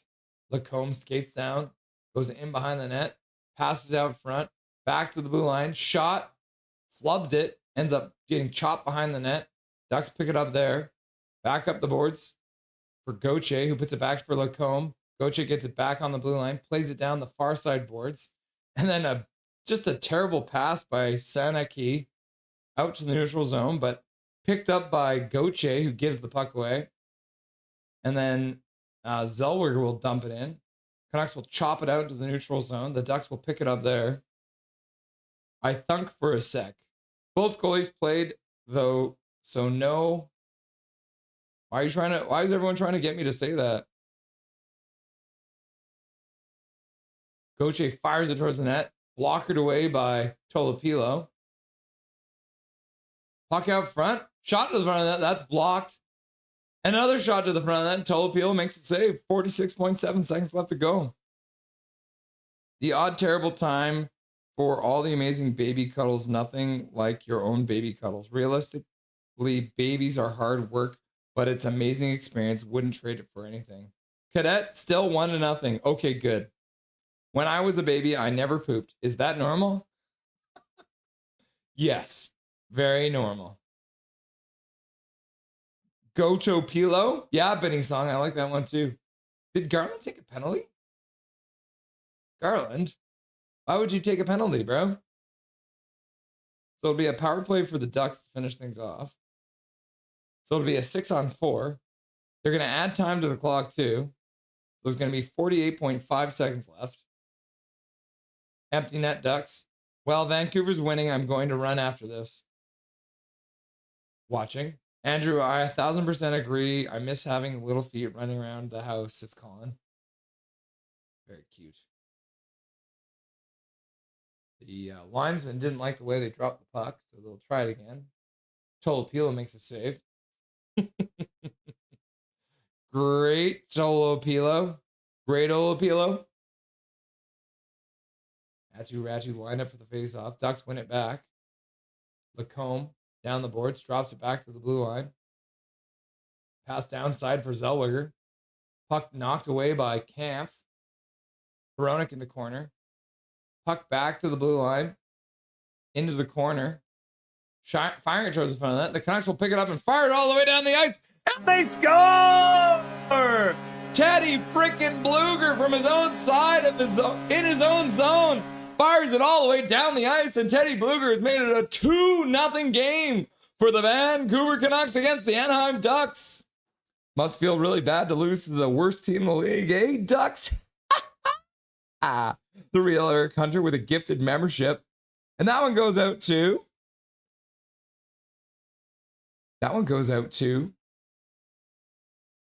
Daniel. Daniel in the chat. Getting the free gifted membership. Courtesy of Eric Hunter. You love to see it. So thank you very much, Eric Hunter, for your donation to Dobby's College Education Fund.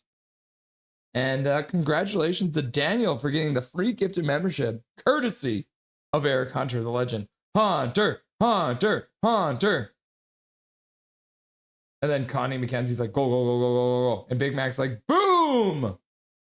So they have put their goalie back in the net. They will try and pull him again, but they have 17 seconds. Good luck trying to score 2 goals in 17 seconds. Firing it towards the front of the net.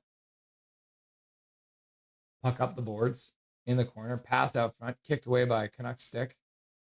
4 seconds left. Chopped up the boards. Off the backside of that Ratu. Or Camp. Just like that, though. The end of the game. The Canucks win. The Canucks win. Can you believe it? That's insane. The Canucks actually won. They won the game, guys. Can you believe it? That's insanity. And Tolopilo gets a shutout. What if is that Tolopilo's first shutout ever? Huh. First career shutout for Tolopilo? That's crazy.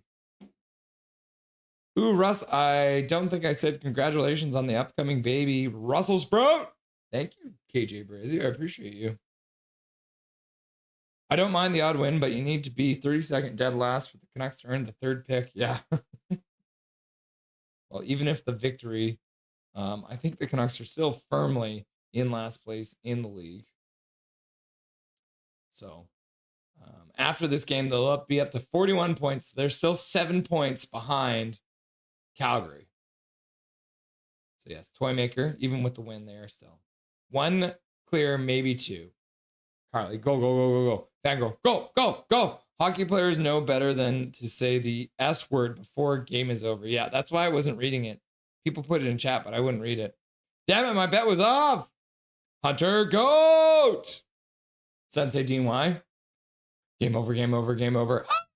Okay, guys, are you ready for the... Are we ready for the open house?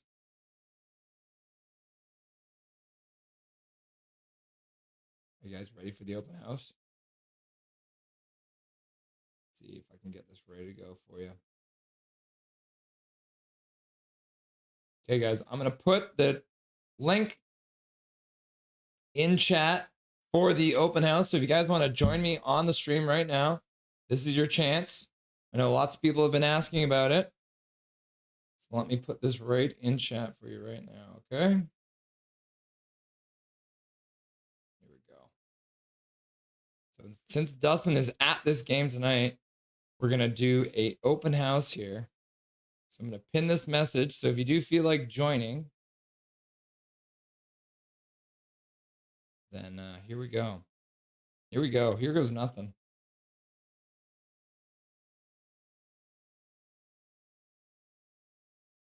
Okay, and then we go.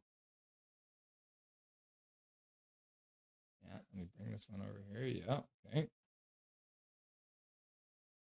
So yeah, if you guys want to join me live on the air right now, we're going to do a star selections. Tolopilo with the shutout gets the first star. Drew O'Connor with the game-winning goal gets the second star. And we'll give Dustin, the Anaheim goaltender, the 3rd star because they only allowed 1 goal. That's my vote. Sensei Dean Y. Total Appeal, 1st star. Drew O'Connor, 2nd star. And Dustin, 3rd star. What do you guys think? Colin Whitehead. Again, congrats, bud, on the baby. Say congrats to Crystal for me. I will. I can't join. Why not? Why not, Cadet? Why not?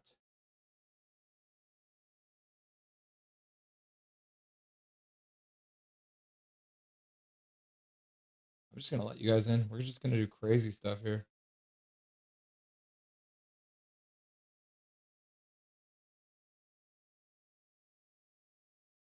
Okay, let's see. Gallery view. And then show selfie. Okay, there we go. Jacob, Rain, myself, and People's First Yukon already in chat. So let's just hop right into it because that's what we usually do with Dustin. Oh, yeah. All right, here we go, guys. Without further ado, here's the chaos of the post-game show. What's up, people? How are we all doing? Good. Well, first of all, let's clarify something. This is not a Tolo Pilo shutout. This is a team shutout because of Lankton playing in the 2nd period. That is true. You're right about that. Yeah, he got his minute and 15 seconds there. Rain, do you think it was everyone thought maybe it was concussion protocol, or was he having a little Wongo moment on the toilet? Oh, I wish it was a Luongo moment. No, I think it was necessary. I think they had to do it because if they didn't do it, then we would be complaining that, well, they should have taken more precautions with it. So yeah. And the penalty call was a good one too, because I thought they maybe just be like, oh, it's no goal and we'll wave it off, but they actually ended up giving a penalty out for that as well, which is good to see. Yeah. Yes. Jacob, you're currently muted, so if you chat, we won't be able to hear you. Yo, what's up, Russ? What's up, Pink? How's it going, my dude? I'm good, man. Just hanging out in the apartment? Yeah, just hanging out, man. Yo, check. I'm wearing the jacket, though. Oh, that's sick. That's a very nice jacket. Yeah. I don't care what anyone says. I want it. Ditto.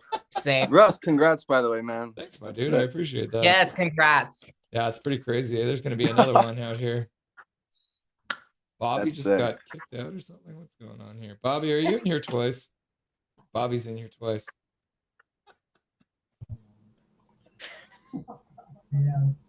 Bobby, can you hear us?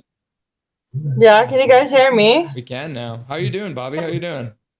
Good. I got my Canucks hoodie. Awesome. That's beautiful. Is it keeping you warm up there? Yeah. How's the weather in the Yukon right now? Is it pretty chilly? It's good. So are you guys in perpetual darkness right now, Bobby? Is it dark all the time? Good. I was gonna say it's like living in the Yukon's like being a Canucks fan. It's dark all the time. Yeah, it's really beautiful in the Yukon. So Rain, this is your first time on the Nothing Is Perfect show. I've seen you a bunch of times on the Canuck Clay show. Yeah, sorry to disappoint you. No. So I do ask a couple questions usually of the people who are new on the show. So number one, it's an easy question to answer. Who's your favorite hockey team? Oh, I don't root for teams. I root for players. Ooh, so who's your favorite player then? Oh, God. Oh, man, that's a hard one. Are we talking now or all time? Could be all time or current. Okay. Personally, for me growing up, I love Peter Forsberg. So I'm gonna go with Peter Forsberg as the all-time favorite. So. That's a good one. Yeah. Yeah, he was the GOAT. I wish his health would have been better because I feel like he could have had some more years. Bad ankles. So So Rain, do you have a favorite moment as a hockey fan watching a game? I would say probably my favorite moment I ever watched, probably the Alex Burrows slaying the dragon. That's gotta be the one that comes to mind. Let's go ahead and show you this then. These are the 2 tickets that I used to go and see that game live. I keep them right beside me at all time. Were you watching on TV or were you at the game live? Oh, I wish I was at the game live. No, I only watched honestly probably the third period, and then I saw highlights because I work late, so so I managed to watch the third. When it got interesting. Yeah, that goal late was just terrifying because the whole stadium went dead silent. It was, you could hear. Well, that's the weird thing is if you're on Team Tank and you see them score, do you cheer or go, oh? I think my celebrations for Canucks goals have been more muted lately because I am on Team Tank, but I still will celebrate it because you want to see it. Team Tank. Yeah, Jacob, are you on Team Tank? Are you fully on Team Tank? Absolutely, buddy. This is fine, man. I'm ready. I'm able to just sit back and watch. It's less stressful, I There's guess. a win, I'm happy, but like, I don't want to see them get creamed every game, but I'm definitely Team Tank. Yeah, accurate. Yeah, we don't want to see them lose 6 or 5-0, but if we see them lose 4-3, it's perfect. It's hard, honestly. It's hard to watch, but it's fucking team to play. Honestly, it's so hard, bro. So I was reading from Never Boring, the up and down history of the Vancouver Canucks earlier. It was essentially one of the parts of it was talking about signing Miller over Horvat. So Rain, looking back on that. Oh my God, I got a whole rant on this. We don't have time to get into it. I got a whole rant on this. Do you have a Cole's Notes version? Who would you have signed Horvat over Miller? It doesn't matter. It does not matter. Horvat, I don't believe management ever viewed Horvat as a long-term solution, and I don't believe Miller was ever a long-term solution. I don't believe either of them were ever going to actually stick around, but for two completely different reasons. I think with Horvat, it was the Taylor Hall effect, which is, can we win with this guy? He's been here 9 years. We only made the playoffs once under his leadership. Can we actually win with him? And I think the long answer became no. Like, you look at Taylor Hall, for instance, we joke about how many teams he's been on where they drafted first overall pick. I think it's like 5 times in, 15 years or something like that. So, and then I think with Miller, let's see if I can go cliff notes on this. I've said, I think it was on Clay's show, I think I said, change is not change until you've changed. I don't know how you do a 180 from going from nearly trading him at the 2022 NHL draft to signing him to a 7-year extension 4 months later. That change does not happen. So I just never believed that either of them were ever going to stick around. And it played out pretty much exactly the way I thought it was going to. Jacob, what are you on? Were you on Team Miller or Team Horvat? I wanted Horvat from the very beginning, buddy. Yeah. I never liked Miller. But Horvat stayed. I don't think it would have gotten this bad, but I was Team Horvat all the way. I was actually really upset when that stuff went down. So tonight's game, I want to ask you guys... And Kuzmenko too. Demko? Kuzi too. We shouldn't have done that. Oh, Kuzi, yeah. And Toffoli too, right? Like, even just reading that chapter, right? Like, essentially, I forgot you can't sign anyone. So I was like, yeah, we could have had Toffoli. Yeah, no. No, you should have. They could have at least picked up the phone and had a conversation. Yeah, they ran out of time though. Yeah, that's true. Let me tell you something. There is no such thing as too busy if you want to get a priority done. There's no such thing as too busy. I'm sorry, that was not a priority to get that done. Yeah, that's what Canuck Clay always says. You're never too busy. You just have to decide what to do with your time. Yep, 100%. Yeah, Irvin in the back. Let's get him in here. Swerve.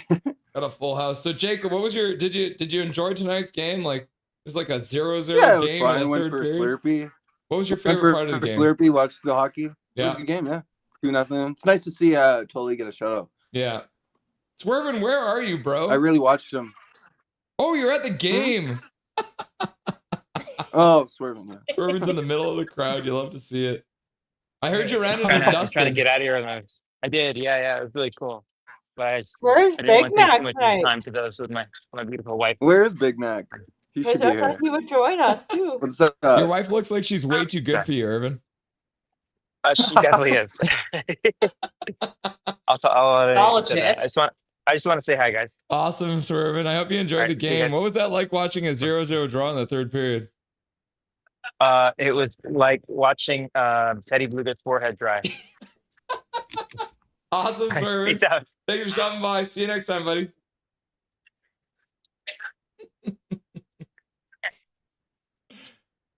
That's funny. So Rain, if you had to watch that game again tonight, would you do it if you knew the result? Yes. Yeah. Yeah. So what are you looking for as you watch Team Tank? Because like everyone's kind of talking about what I want they're looking entertainment. for. Yeah. I want entertainment. You know, I look back on, you know, the 15-16 Leafs. Did they suck? Yes. You know what they also were? Watchable. I want watchable content. Like I go to the game on March 4th against Carolina. I'm up in the Club 500 suite. Yes, Nice. man, join. Bringing my buddy with me. And I said to him, that game is probably going to be a real fucking snooze fest. So I need you to slam all the buffet tables, like get our money's worth. Like I want to reach the point in which a staff rep says to me, Mr. Winslow, for future reference, you may never bring this guest with you again. like the guy I'm going with got kicked out of an all-you-can-eat buffet in Florida at the age of 10. Like I want to reach that level of obscurity. That's like a championship. You like won the Stanley Cup of the buffets if you do that. 10 years old, Florida. Yep, 10 years old, Florida, getting kicked out of an all-you-can-eat buffet for eating too much bacon. You know, real impressive. So if I can get my money's worth in that sense, like I'm good. Yeah, Jacob, what are you looking for in these games? Like what are the players are you like actually watching to see play? I think I'm a Mac is big gonna fan join of us, Russell. Yeah, once he joins the thing, I'll get him in here. Yeah, there he is. Oh, Jacob, if we have time, I got a Garland Yeah. rant. If we got time, I got a Garland rant. Sorry, Russ. There's just people talking. yeah, What'd you it's say? all good. Jacob, what's who you're watching these days? Who on this team are you excited to see? Well, I was expecting Lekimaki to get like at least 20 goals this season, but that hasn't happened, No, for some reason. unfortunately. Big Mac, I was welcome, really my excited dude. for him to pop off, but whatever. Yo, how's it going, everybody? Big Mac, got what's the up, hair buddy? slicked back today, bro. You're looking like trim. I know, right? It's nice keeping it like it's long enough to put it in like a little bun or whatever. Now I'm starting. Yeah, You I look got the sick, man Big bun Mac. rock. Hell yeah. I can't quite get it to do it, man. It's just not quite long enough, but we'll get there. We'll get there. Big Mac, how's the Elden Ring going tonight? Oh, it's going pretty good. I got like 4 of the bosses down that I needed to. So I'm at Radon right now, and hopefully I'll do it in one try. Did you see the any of the third period highlights tonight? Honestly, I was pretty into my last boss, Yeah. and it was like, oh, we're in the last minute of the third, and I was like, wait, what? Like, it just went by so fast. Like, Yeah, it was a fast moving game tonight, not a lot of whistles. But I mean, it was a goaltender battle, so I figured it'd be a game that you'd be right into. Does I should have anybody paid know attention more. how Dumpto got hurt? He did the splits too hard. He's always hurt. Yeah, he's always hurt. Doesn't matter what he does. He's always hurt. I guess anything's better than when Sopel hurt himself picking up a cracker. If he's not better after the surgery, trade him. Oh man, if he's not better after the surgery, you can't trade him, right? We're too late for that now. Yeah. Oh man. Yeah, that ship has sailed. Yeah. So Ren, you said you had a good Garland rant. Oh, I got a Garland rant. So the whole thing of Garland trade rumors, good Lord, I think this is a load of shit. I think it's a load of shit. Now, let me preface it with two things. One is I'm a Garland fan. Let me get that out of the way. Two, I don't doubt what Rick Dollywell is saying is true. I think he's definitely been told these things. However, we've been through this cycle for 5 fucking years. We've been through this since the day he got here. Like, we can't go a season without hearing about a Connor Garland trade rumor. So until it actually happens, I am so sick and tired of hearing about it. It's like, it's called shit or get off the pot. Like, seriously, like, shit or get off the pot. So Rain, when you're looking at the Canucks roster as it currently is, on Team Tank, what is like the minimum amount of trades they need to make off this roster right now? If you're a GM, who are you leaving? I think it's 2. You got to get whatever you can get. You got to get whatever you can get for Evander Kane. Like, that's given. Oh God, if you can get what you paid for him, that would be a miracle at this point. Although I still don't know if I believe how much interest there is in him. I think he's a Plancy. Look, I think the teams who are supposedly interested, I think you're going for an Artemi Panarin before you're going for an Evander Kane. Like, I'm looking at a Colorado or a Dallas. Like those, I get why they want him, but I would think you'd be going for Artemi Panarin before you're going for Evander Kane. So that's one. I feel like there has to be a second one, but I don't think the answer is that obvious. I just don't know who it is. So if you have to choose between trading a Bluger or a Drew O'Connor, who are you trading? I think Bluger gets you more. I think the center depth gets you more. I think the veteran playoff experience, I think that gets you more at the end of the day. Jacob, do you agree? Or like, if you're GM of this team, you take Patrick Alvin's job, who are you trading on this team right now? Me? Yeah. Everyone. All of them? Fresh. No, keep O'Connor. That's fine. I actually we could probably get some stuff for Garland.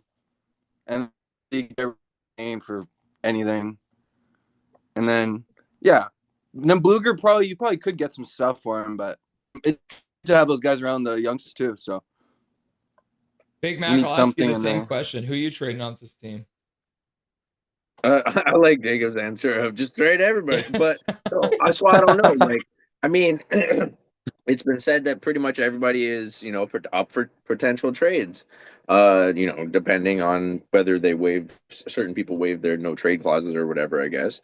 But how far are we taking it? Are we rebuilding this team in a different way? Are we rebuilding with our remaining guys in mind? Like, I don't know where it could go, what kind of things that we could build with the guys, or what the management, or what a good direction could be for, like, I'm not sure. If we go for McKenna, are we building around him?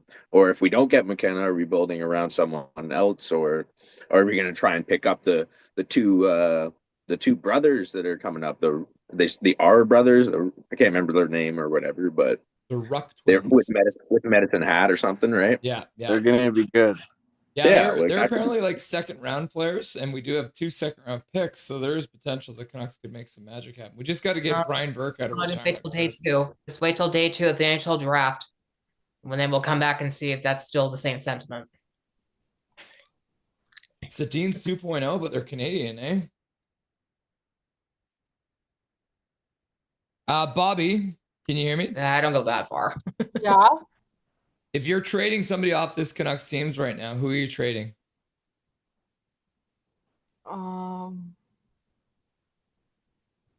Probably some of the players. I hope Brock Besser comes back. You don't want Brock Besser gone. Is he one of your favorite players now? Yeah. So you want, and what about Evander Kane? Would be sad to see Evander Kane go, Bobby? Yeah. I'm hoping he goes. Oh, you're hoping he goes. Okay. So everyone is on the same page. At first, I thought you wanted to keep him, but I think all 5 people I in this. want my Yukon boy to join.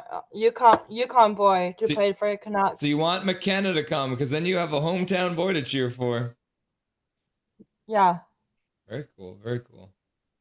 Rain, if you're trading Garland, and it actually happens, what's the minimum package you would expect back to make it worthwhile? Okay, so there's minimum package, but then there's best case scenario. Because here's the thing: if you could get what you wanted for Connor Garland, you would have moved him already. I think best case scenario you could hope for is what Brad Marchand got when he went to Florida. That's the best you can hope for. Is that a second round pick? Second, that became a first. I think depending on how far Florida went, I think Boston did get a first round pick in the end. But that's the best you can hope for. That is honestly the best you can hope for at this point. Because if Garland could get you a first plus, you would have done that trade already. Jacob, do you think there's a world where they do like a package thing where it's like Garland and Kane to somebody to try and get something big back? That's exactly what I was thinking. For sure. I mean, I think the thing is some Kane or something going on. But who's got the cap space though? Well, the thing is with Kane, you can retain half of his salary, and that would be fine to do. And Garland's cap hit isn't too bad because he is only at like $6 million, I think, this year. So if you do, it's just under 5, which goes 5. Yeah. So then if you retain half of Kane's salary and then Garland's salary is just under 5, then you're looking at about like that would be like $6.5 million. So if you we could have called Rusty and Dustin and said happy birthday, but oh well. It is Dustin's birthday. That's why he was at the game tonight. That's why he took the night off. We didn't want to make him work on his birthday. We could have wished, like sing happy. We should all sing happy birthday sometime. You want to sing together. happy birthday to him right now, Bobby? Yeah, we should all do it. Okay, you ready? On the count of 3. 1. How are we gonna send it to him? No. Oh, I'm sure he's watching. I'll record it He's and send it watching. to him, okay? Okay. Okay, you ready, Bobby? Here we go. Okay, 1, Yeah. 2, 3. Happy birthday to you. Happy birthday to you. Happy birthday, dear Dusty. Happy birthday to you. Hopefully that was all synced up. Yeah.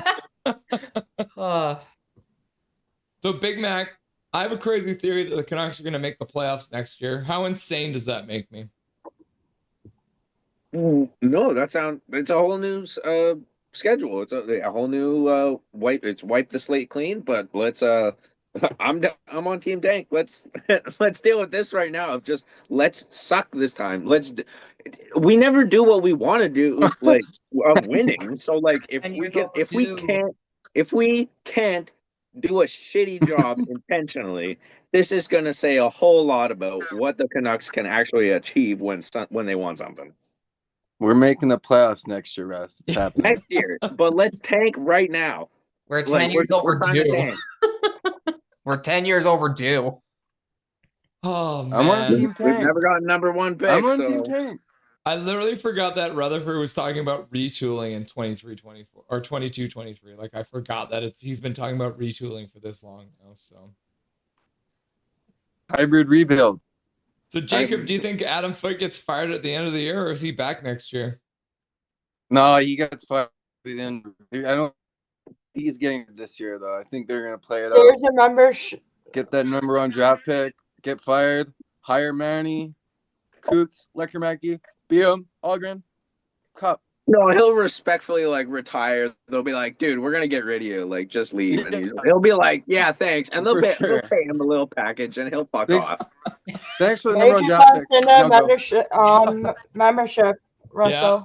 Major General donating a gifted membership into the chat. Thank you very much, Major. That one goes out to, sorry, Jacob, your face is covered now. Cosmic Dragon, one of our regulars in chat. So congrats, Cosmic Dragon. Thank you very much, Major, for the gifted membership to Dobby's College Education Fund, which will be changing to Baby's College Education Fund. If you don't have a membership, you should click on it, then be a member range.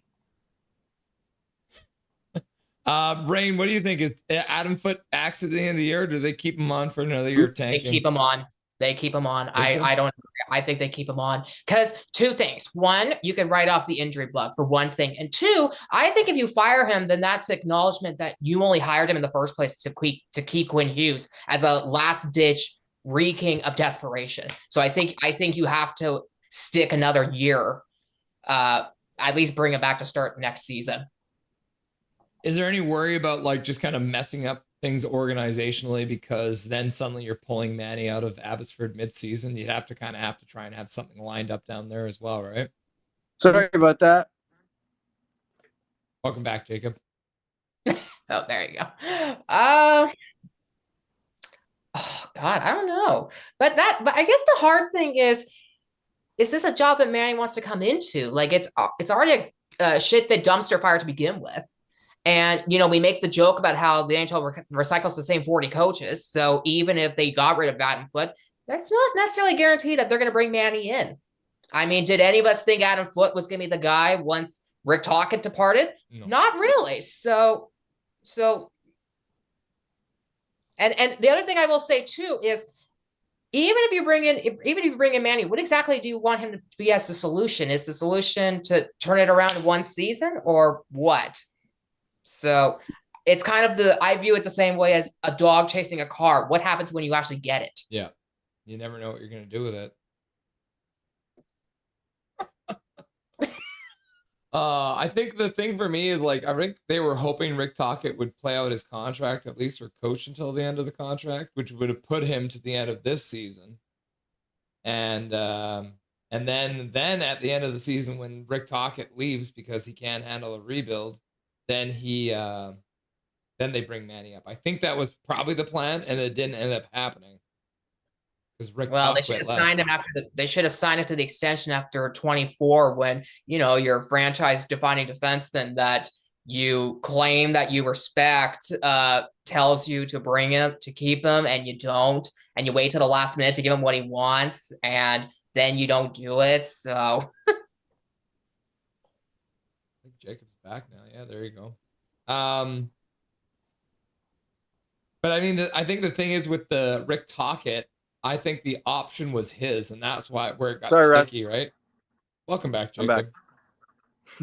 Because the thing is that for Manny Malhotra's contract in Abbotsford, there was a team option, but for Rick Tocchet, it was a Tocchet option, I believe. Jacob, how many wins are the Canucks going to get in the last, 33 games of the year? No, what are they at now? Be 29 games, I think. What's the perfect record for tanking? I mean, as Like long as 15? they finish last, right? Like 12? The lowest amount of points the Canucks have ever had, I think, was 57 points. And they're on pace right now for like 60. Ooh, I'm going to say 15 more wins. Hey. They're going to go 500 for the rest of the season. That's kind of, I think that's reaching, but, maybe we can have excitement. I don't know. Whatever gets number one draft pick, it's fine. If recent memory comes to mind, there's this weird thing where last place teams or really shitty teams after the trade deadline go on this random weird run. Like Anaheim, was it last season or 2 seasons ago? They were like 11-0-1 in their last 12 games or something like that. So there's this weird recent trend where bottom feeder teams go on a heater after the trade deadlines. So Big Mac, how many wins do they get the rest of the season? Out of, I think it's 29 games now. If it's like 20, okay. 9 more wins. 20 more losses. Yeah, they're gonna have like a 66 loss percentage. Bobby, how many more wins do the Canucks get in the last 29 games? They need to play better to get more wins. Do you want them to win? Yeah, I was looking at the playoffs. But Bobby, Say if it started today, like Quinn Hughes and them would be in the playoffs. But we want Quinn Hughes and the Minnesota Wild to get knocked out in the first round so we get a better pick. Like, do we still get their first draft pick? If we don't finish last, we don't get the first round draft pick, or the first overall pick. That's the problem. Do we have an update? See if we get Brock Besser back or yet? He is signed for 6 years, so he will be here whether we like it or not. Is he still on IR or? He is still on IR, but it's a concussion, so you never know. Connor, welcome.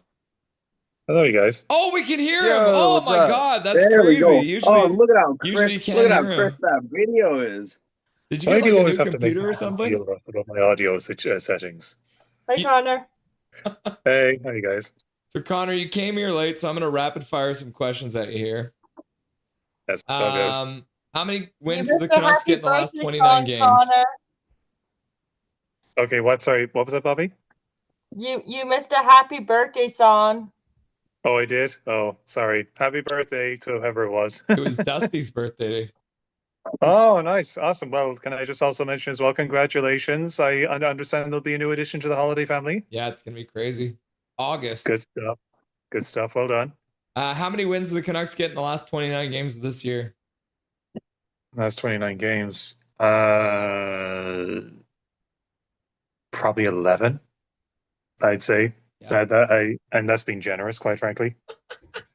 Is Adam Foote back next year, or is he fired at the end of this year?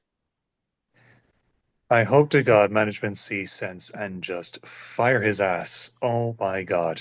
I have never, ever seen such an incompetent and inept coach that really just loves to hear this, really loves to hear the sound of his own voice and the stuff that he has come out with. I believe you and I briefly mentioned about it, Russ, how he was asked, did he have the team ready for the last game? And he gave off this childish jibe of saying he didn't have the team ready. How does a coach not have a team ready for such an important game? That's Trevor Baggs, who keeps on pissing him off. Friend of the show from Locked On Canucks. He's a Yeah, Trevor Baggs. He is so great. He's in there pissing off Adam Foote. I'm trying to remember what the other question he asked him, which also pissed him off. But yeah, apparently comparing Foote to Rick Tocchet is not Adam Foote's favorite thing. He makes Rick Tocchet look like a flippin' genius. Yeah, a wizard. Connor, when you're watching the games now, which players are you keying in on? Who are you watching? I'm not going to lie to you, Russ. Sadly, I've had to kind of put aside my viewings of the games because I've been focusing on this bloody proficiency test. But also, truth be told, because of the absolutely scandalous cost of the membership from Sportsnet, where they basically add an extra $9, where they don't even give you full games for the whole season because Amazon Prime get a few of them, is quite frankly too much for me. So I've had to kind of take a break. But that being said, at least I do kind of hear from time to time about certain players and how they're doing. I mean, I would love to know, obviously, how the guy who's wearing my number is doing. I hope he's doing well for himself. By that I mean the ogre, we call him. Yeah. But of course, do you know what as well? I really would love to hear more about. I'd certainly love to hear more about, the new guys in the team, especially Zeev William. And also I know he's injured as well, but hopefully when he's back, hopefully get to see more of Marco Rossi as well. And to me, I definitely think the new guys are what I'll be paying more attention to. The problem is I feel like I'm sort of like not really that bothered anymore about hearing about EP40 or Brock Besser or Drew O'Connor, because I kind of feel like, look, they've had more than enough chances this season to prove me if they've got what it takes. I just feel like for them, this is going to be go down as their worst season in Canucks playing for the Canucks, and that they'll simply have to reset and start all over again next season. That's my gist on it. Cool. All right, guys, we're going to wrap up with one question I'm going to ask everyone. So we're going to Just start. let you guys know Tyler's acted on live and he's wearing our new Canucks hat, looks like. Lucky guy. So we're going to ask one more question of everyone. I'm going to ask you guys all the same question. So we're going to start with you, Bobby, okay? Okay. Who is the Canucks MVP this year? Who is the most valuable player on the Canucks roster this year? Brock Besser. Why is he the MVP? Because he's playing good right now. I think he should be the captain. Fair enough. He's got the flow, right? Big Mac. Who's your MVP for the Canucks this season and why? Well, doesn't have to be a player, right? What trophy for like best coach of the year? It's for Foot. Team Tan. Jacob, who's your Yep. MVP and why are they the MVP? Linus Karlsson, because he's been amazing. Fair enough. He's got some pretty good flow on him too. Connor Cahill, who's your team MVP and why? I'm going to go agree with Bobby on this one. Filip Hronek. Like, look, there's no secret. This has been such a bad season for the whole team. But to me, I feel like, in spite of that, at least he has tried to exert more of an influence on the game, especially since Hughes has left. Hronek's had more of that responsibility in the central pairing. And to me, I actually think he's certainly taken the season by the scruff of the neck. I certainly hope he can build on that for next season, because I still think definitely without question, defense needs a lot of work. And at least Hronek can at least lead that way forward. So Rain, you get the last word then. Who's the Canucks MVP and why? I agree. It's Hronek because this is now in his short stint in Vancouver. This is now the third role he's had to take on. Because when he first got acquired, I don't believe the original plan was ever for him to play with Quinn Hughes. I don't believe that was ever supposed to be the original plan. Then it went into 23-24. They had to stick with it, and Phil Hronek only became known as the D partner for Quinn Hughes. And now that Hughes is traded, he's taken on his own identity now. And so I think now we're seeing the audition for him to be the next captain. Although I hope he likes Jeff Patterson for the next few years. The thing is, though, does he still want to be captain? While he has kind of gotten a little gentler in media, and I agree with you on that, Rain. I'm often wondering whether he really wants to be. That's a big burning question for me. I think that, well, to me, I look at it as if he didn't want to, we wouldn't be seeing him in front of the media so much. You know, he does have the option to not present himself or make himself available. So Yeah, true. His, No, he's always got one word answers. That's his favorite thing to do. All right, kids. Thank you very much for filling in. Looks like it took 6 people to cover for Dustin on his birthday. So it takes an army to cover for him, which is not a surprise because he's the best in the business. So Bobby, Connor, Jacob, Big Mac, and Rain, thank you guys very much for joining the show tonight. I appreciate you guys. Thank you, Russ. And Great talking to you guys. we'll see you guys again on Saturday because we'll be live for a doubleheader. So make sure you stop by. It's going to be a crazy busy day. I will be there. Cool. Good night, y'all. We want to Have a say good night, guys. congratulations to you, Russell, before we all go. Thank you, Bobby. I appreciate that. It's 3:30. We are live on Saturday, right? Yeah, correct. Catch Okay. you next time, Bobby. Yeah. Thanks everyone for joining. That was great. It's always fun to have a little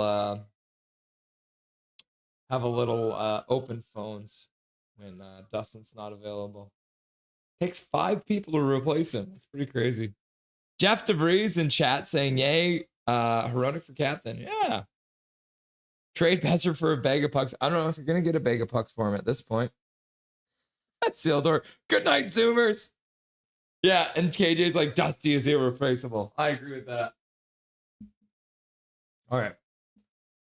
Let's finish the poll question here. So the poll question was, what will Crystal and Russell's kid be?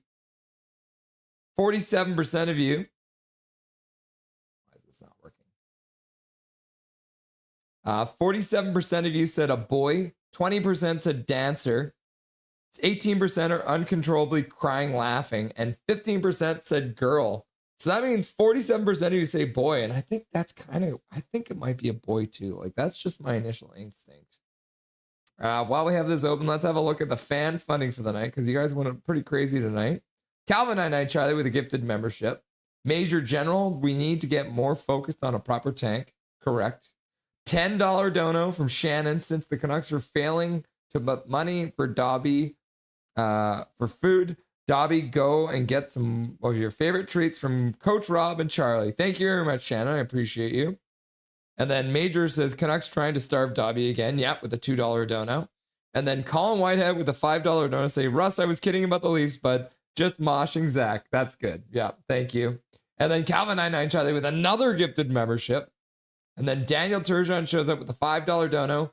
Pedersen's problem is that every time he gets the puck, he stops skating. Notice this. He needs to move his feet. And the thing I've noticed about that too is I think sometimes he's got to stop moving his feet because his line mates have to catch up to him, because it's Kane and who was it?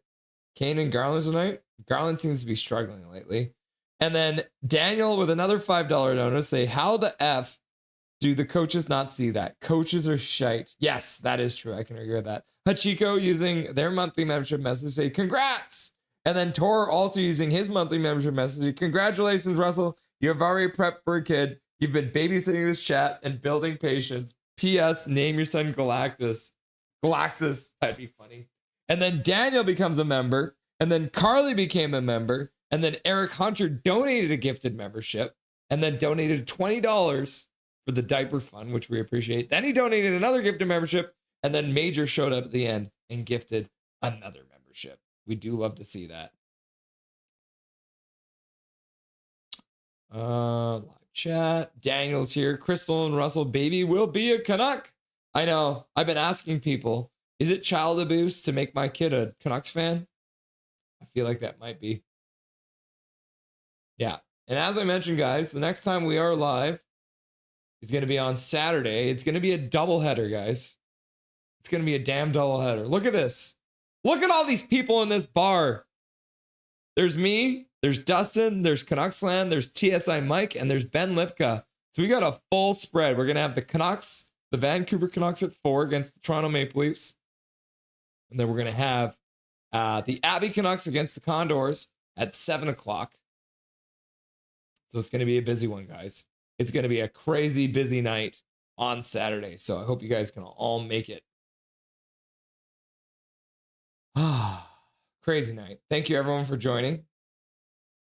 Yeah, so let's see if the standings have been updated. I'll show you that before we go. Yes, so the Canucks, with that victory, are still 7 points behind the Calgary Flames with 1 game more played. So if the Calgary Flames can win their next game, that means that they will have 9 more points than the Canucks can. So we're hoping for a Calgary victory. Okay, kids.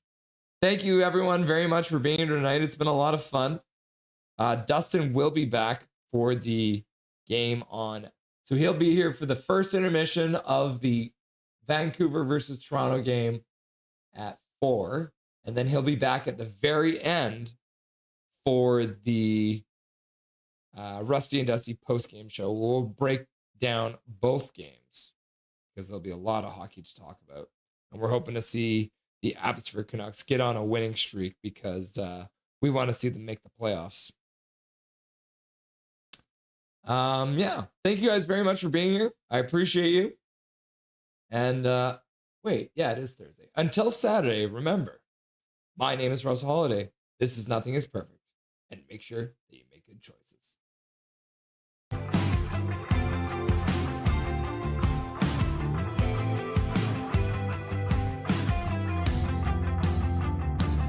Thank you for having me. Thank you to everyone who requested to hear my beautiful voice too. I appreciate that.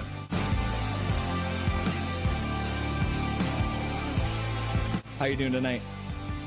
Doing good.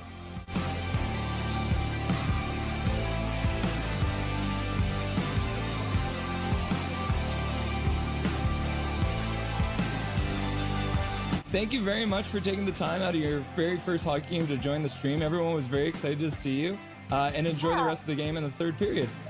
Yeah, thank you so much. Bye-bye, guys.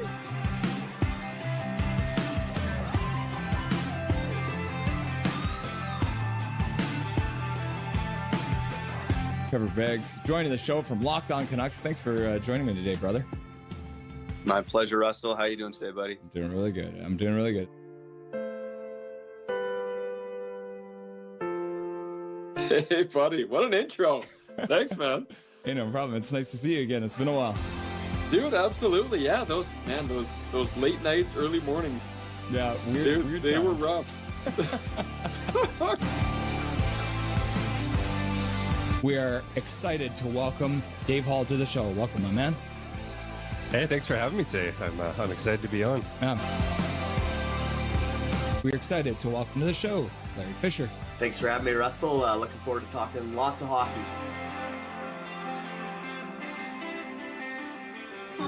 Yeah, look at that. Look at this man. He's wearing his Canucks jersey at a Montreal game. You'll love to see it.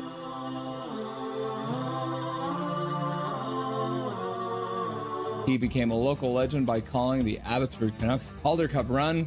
We were very happy to welcome Brandon Asselt to the show. How's it going, brother?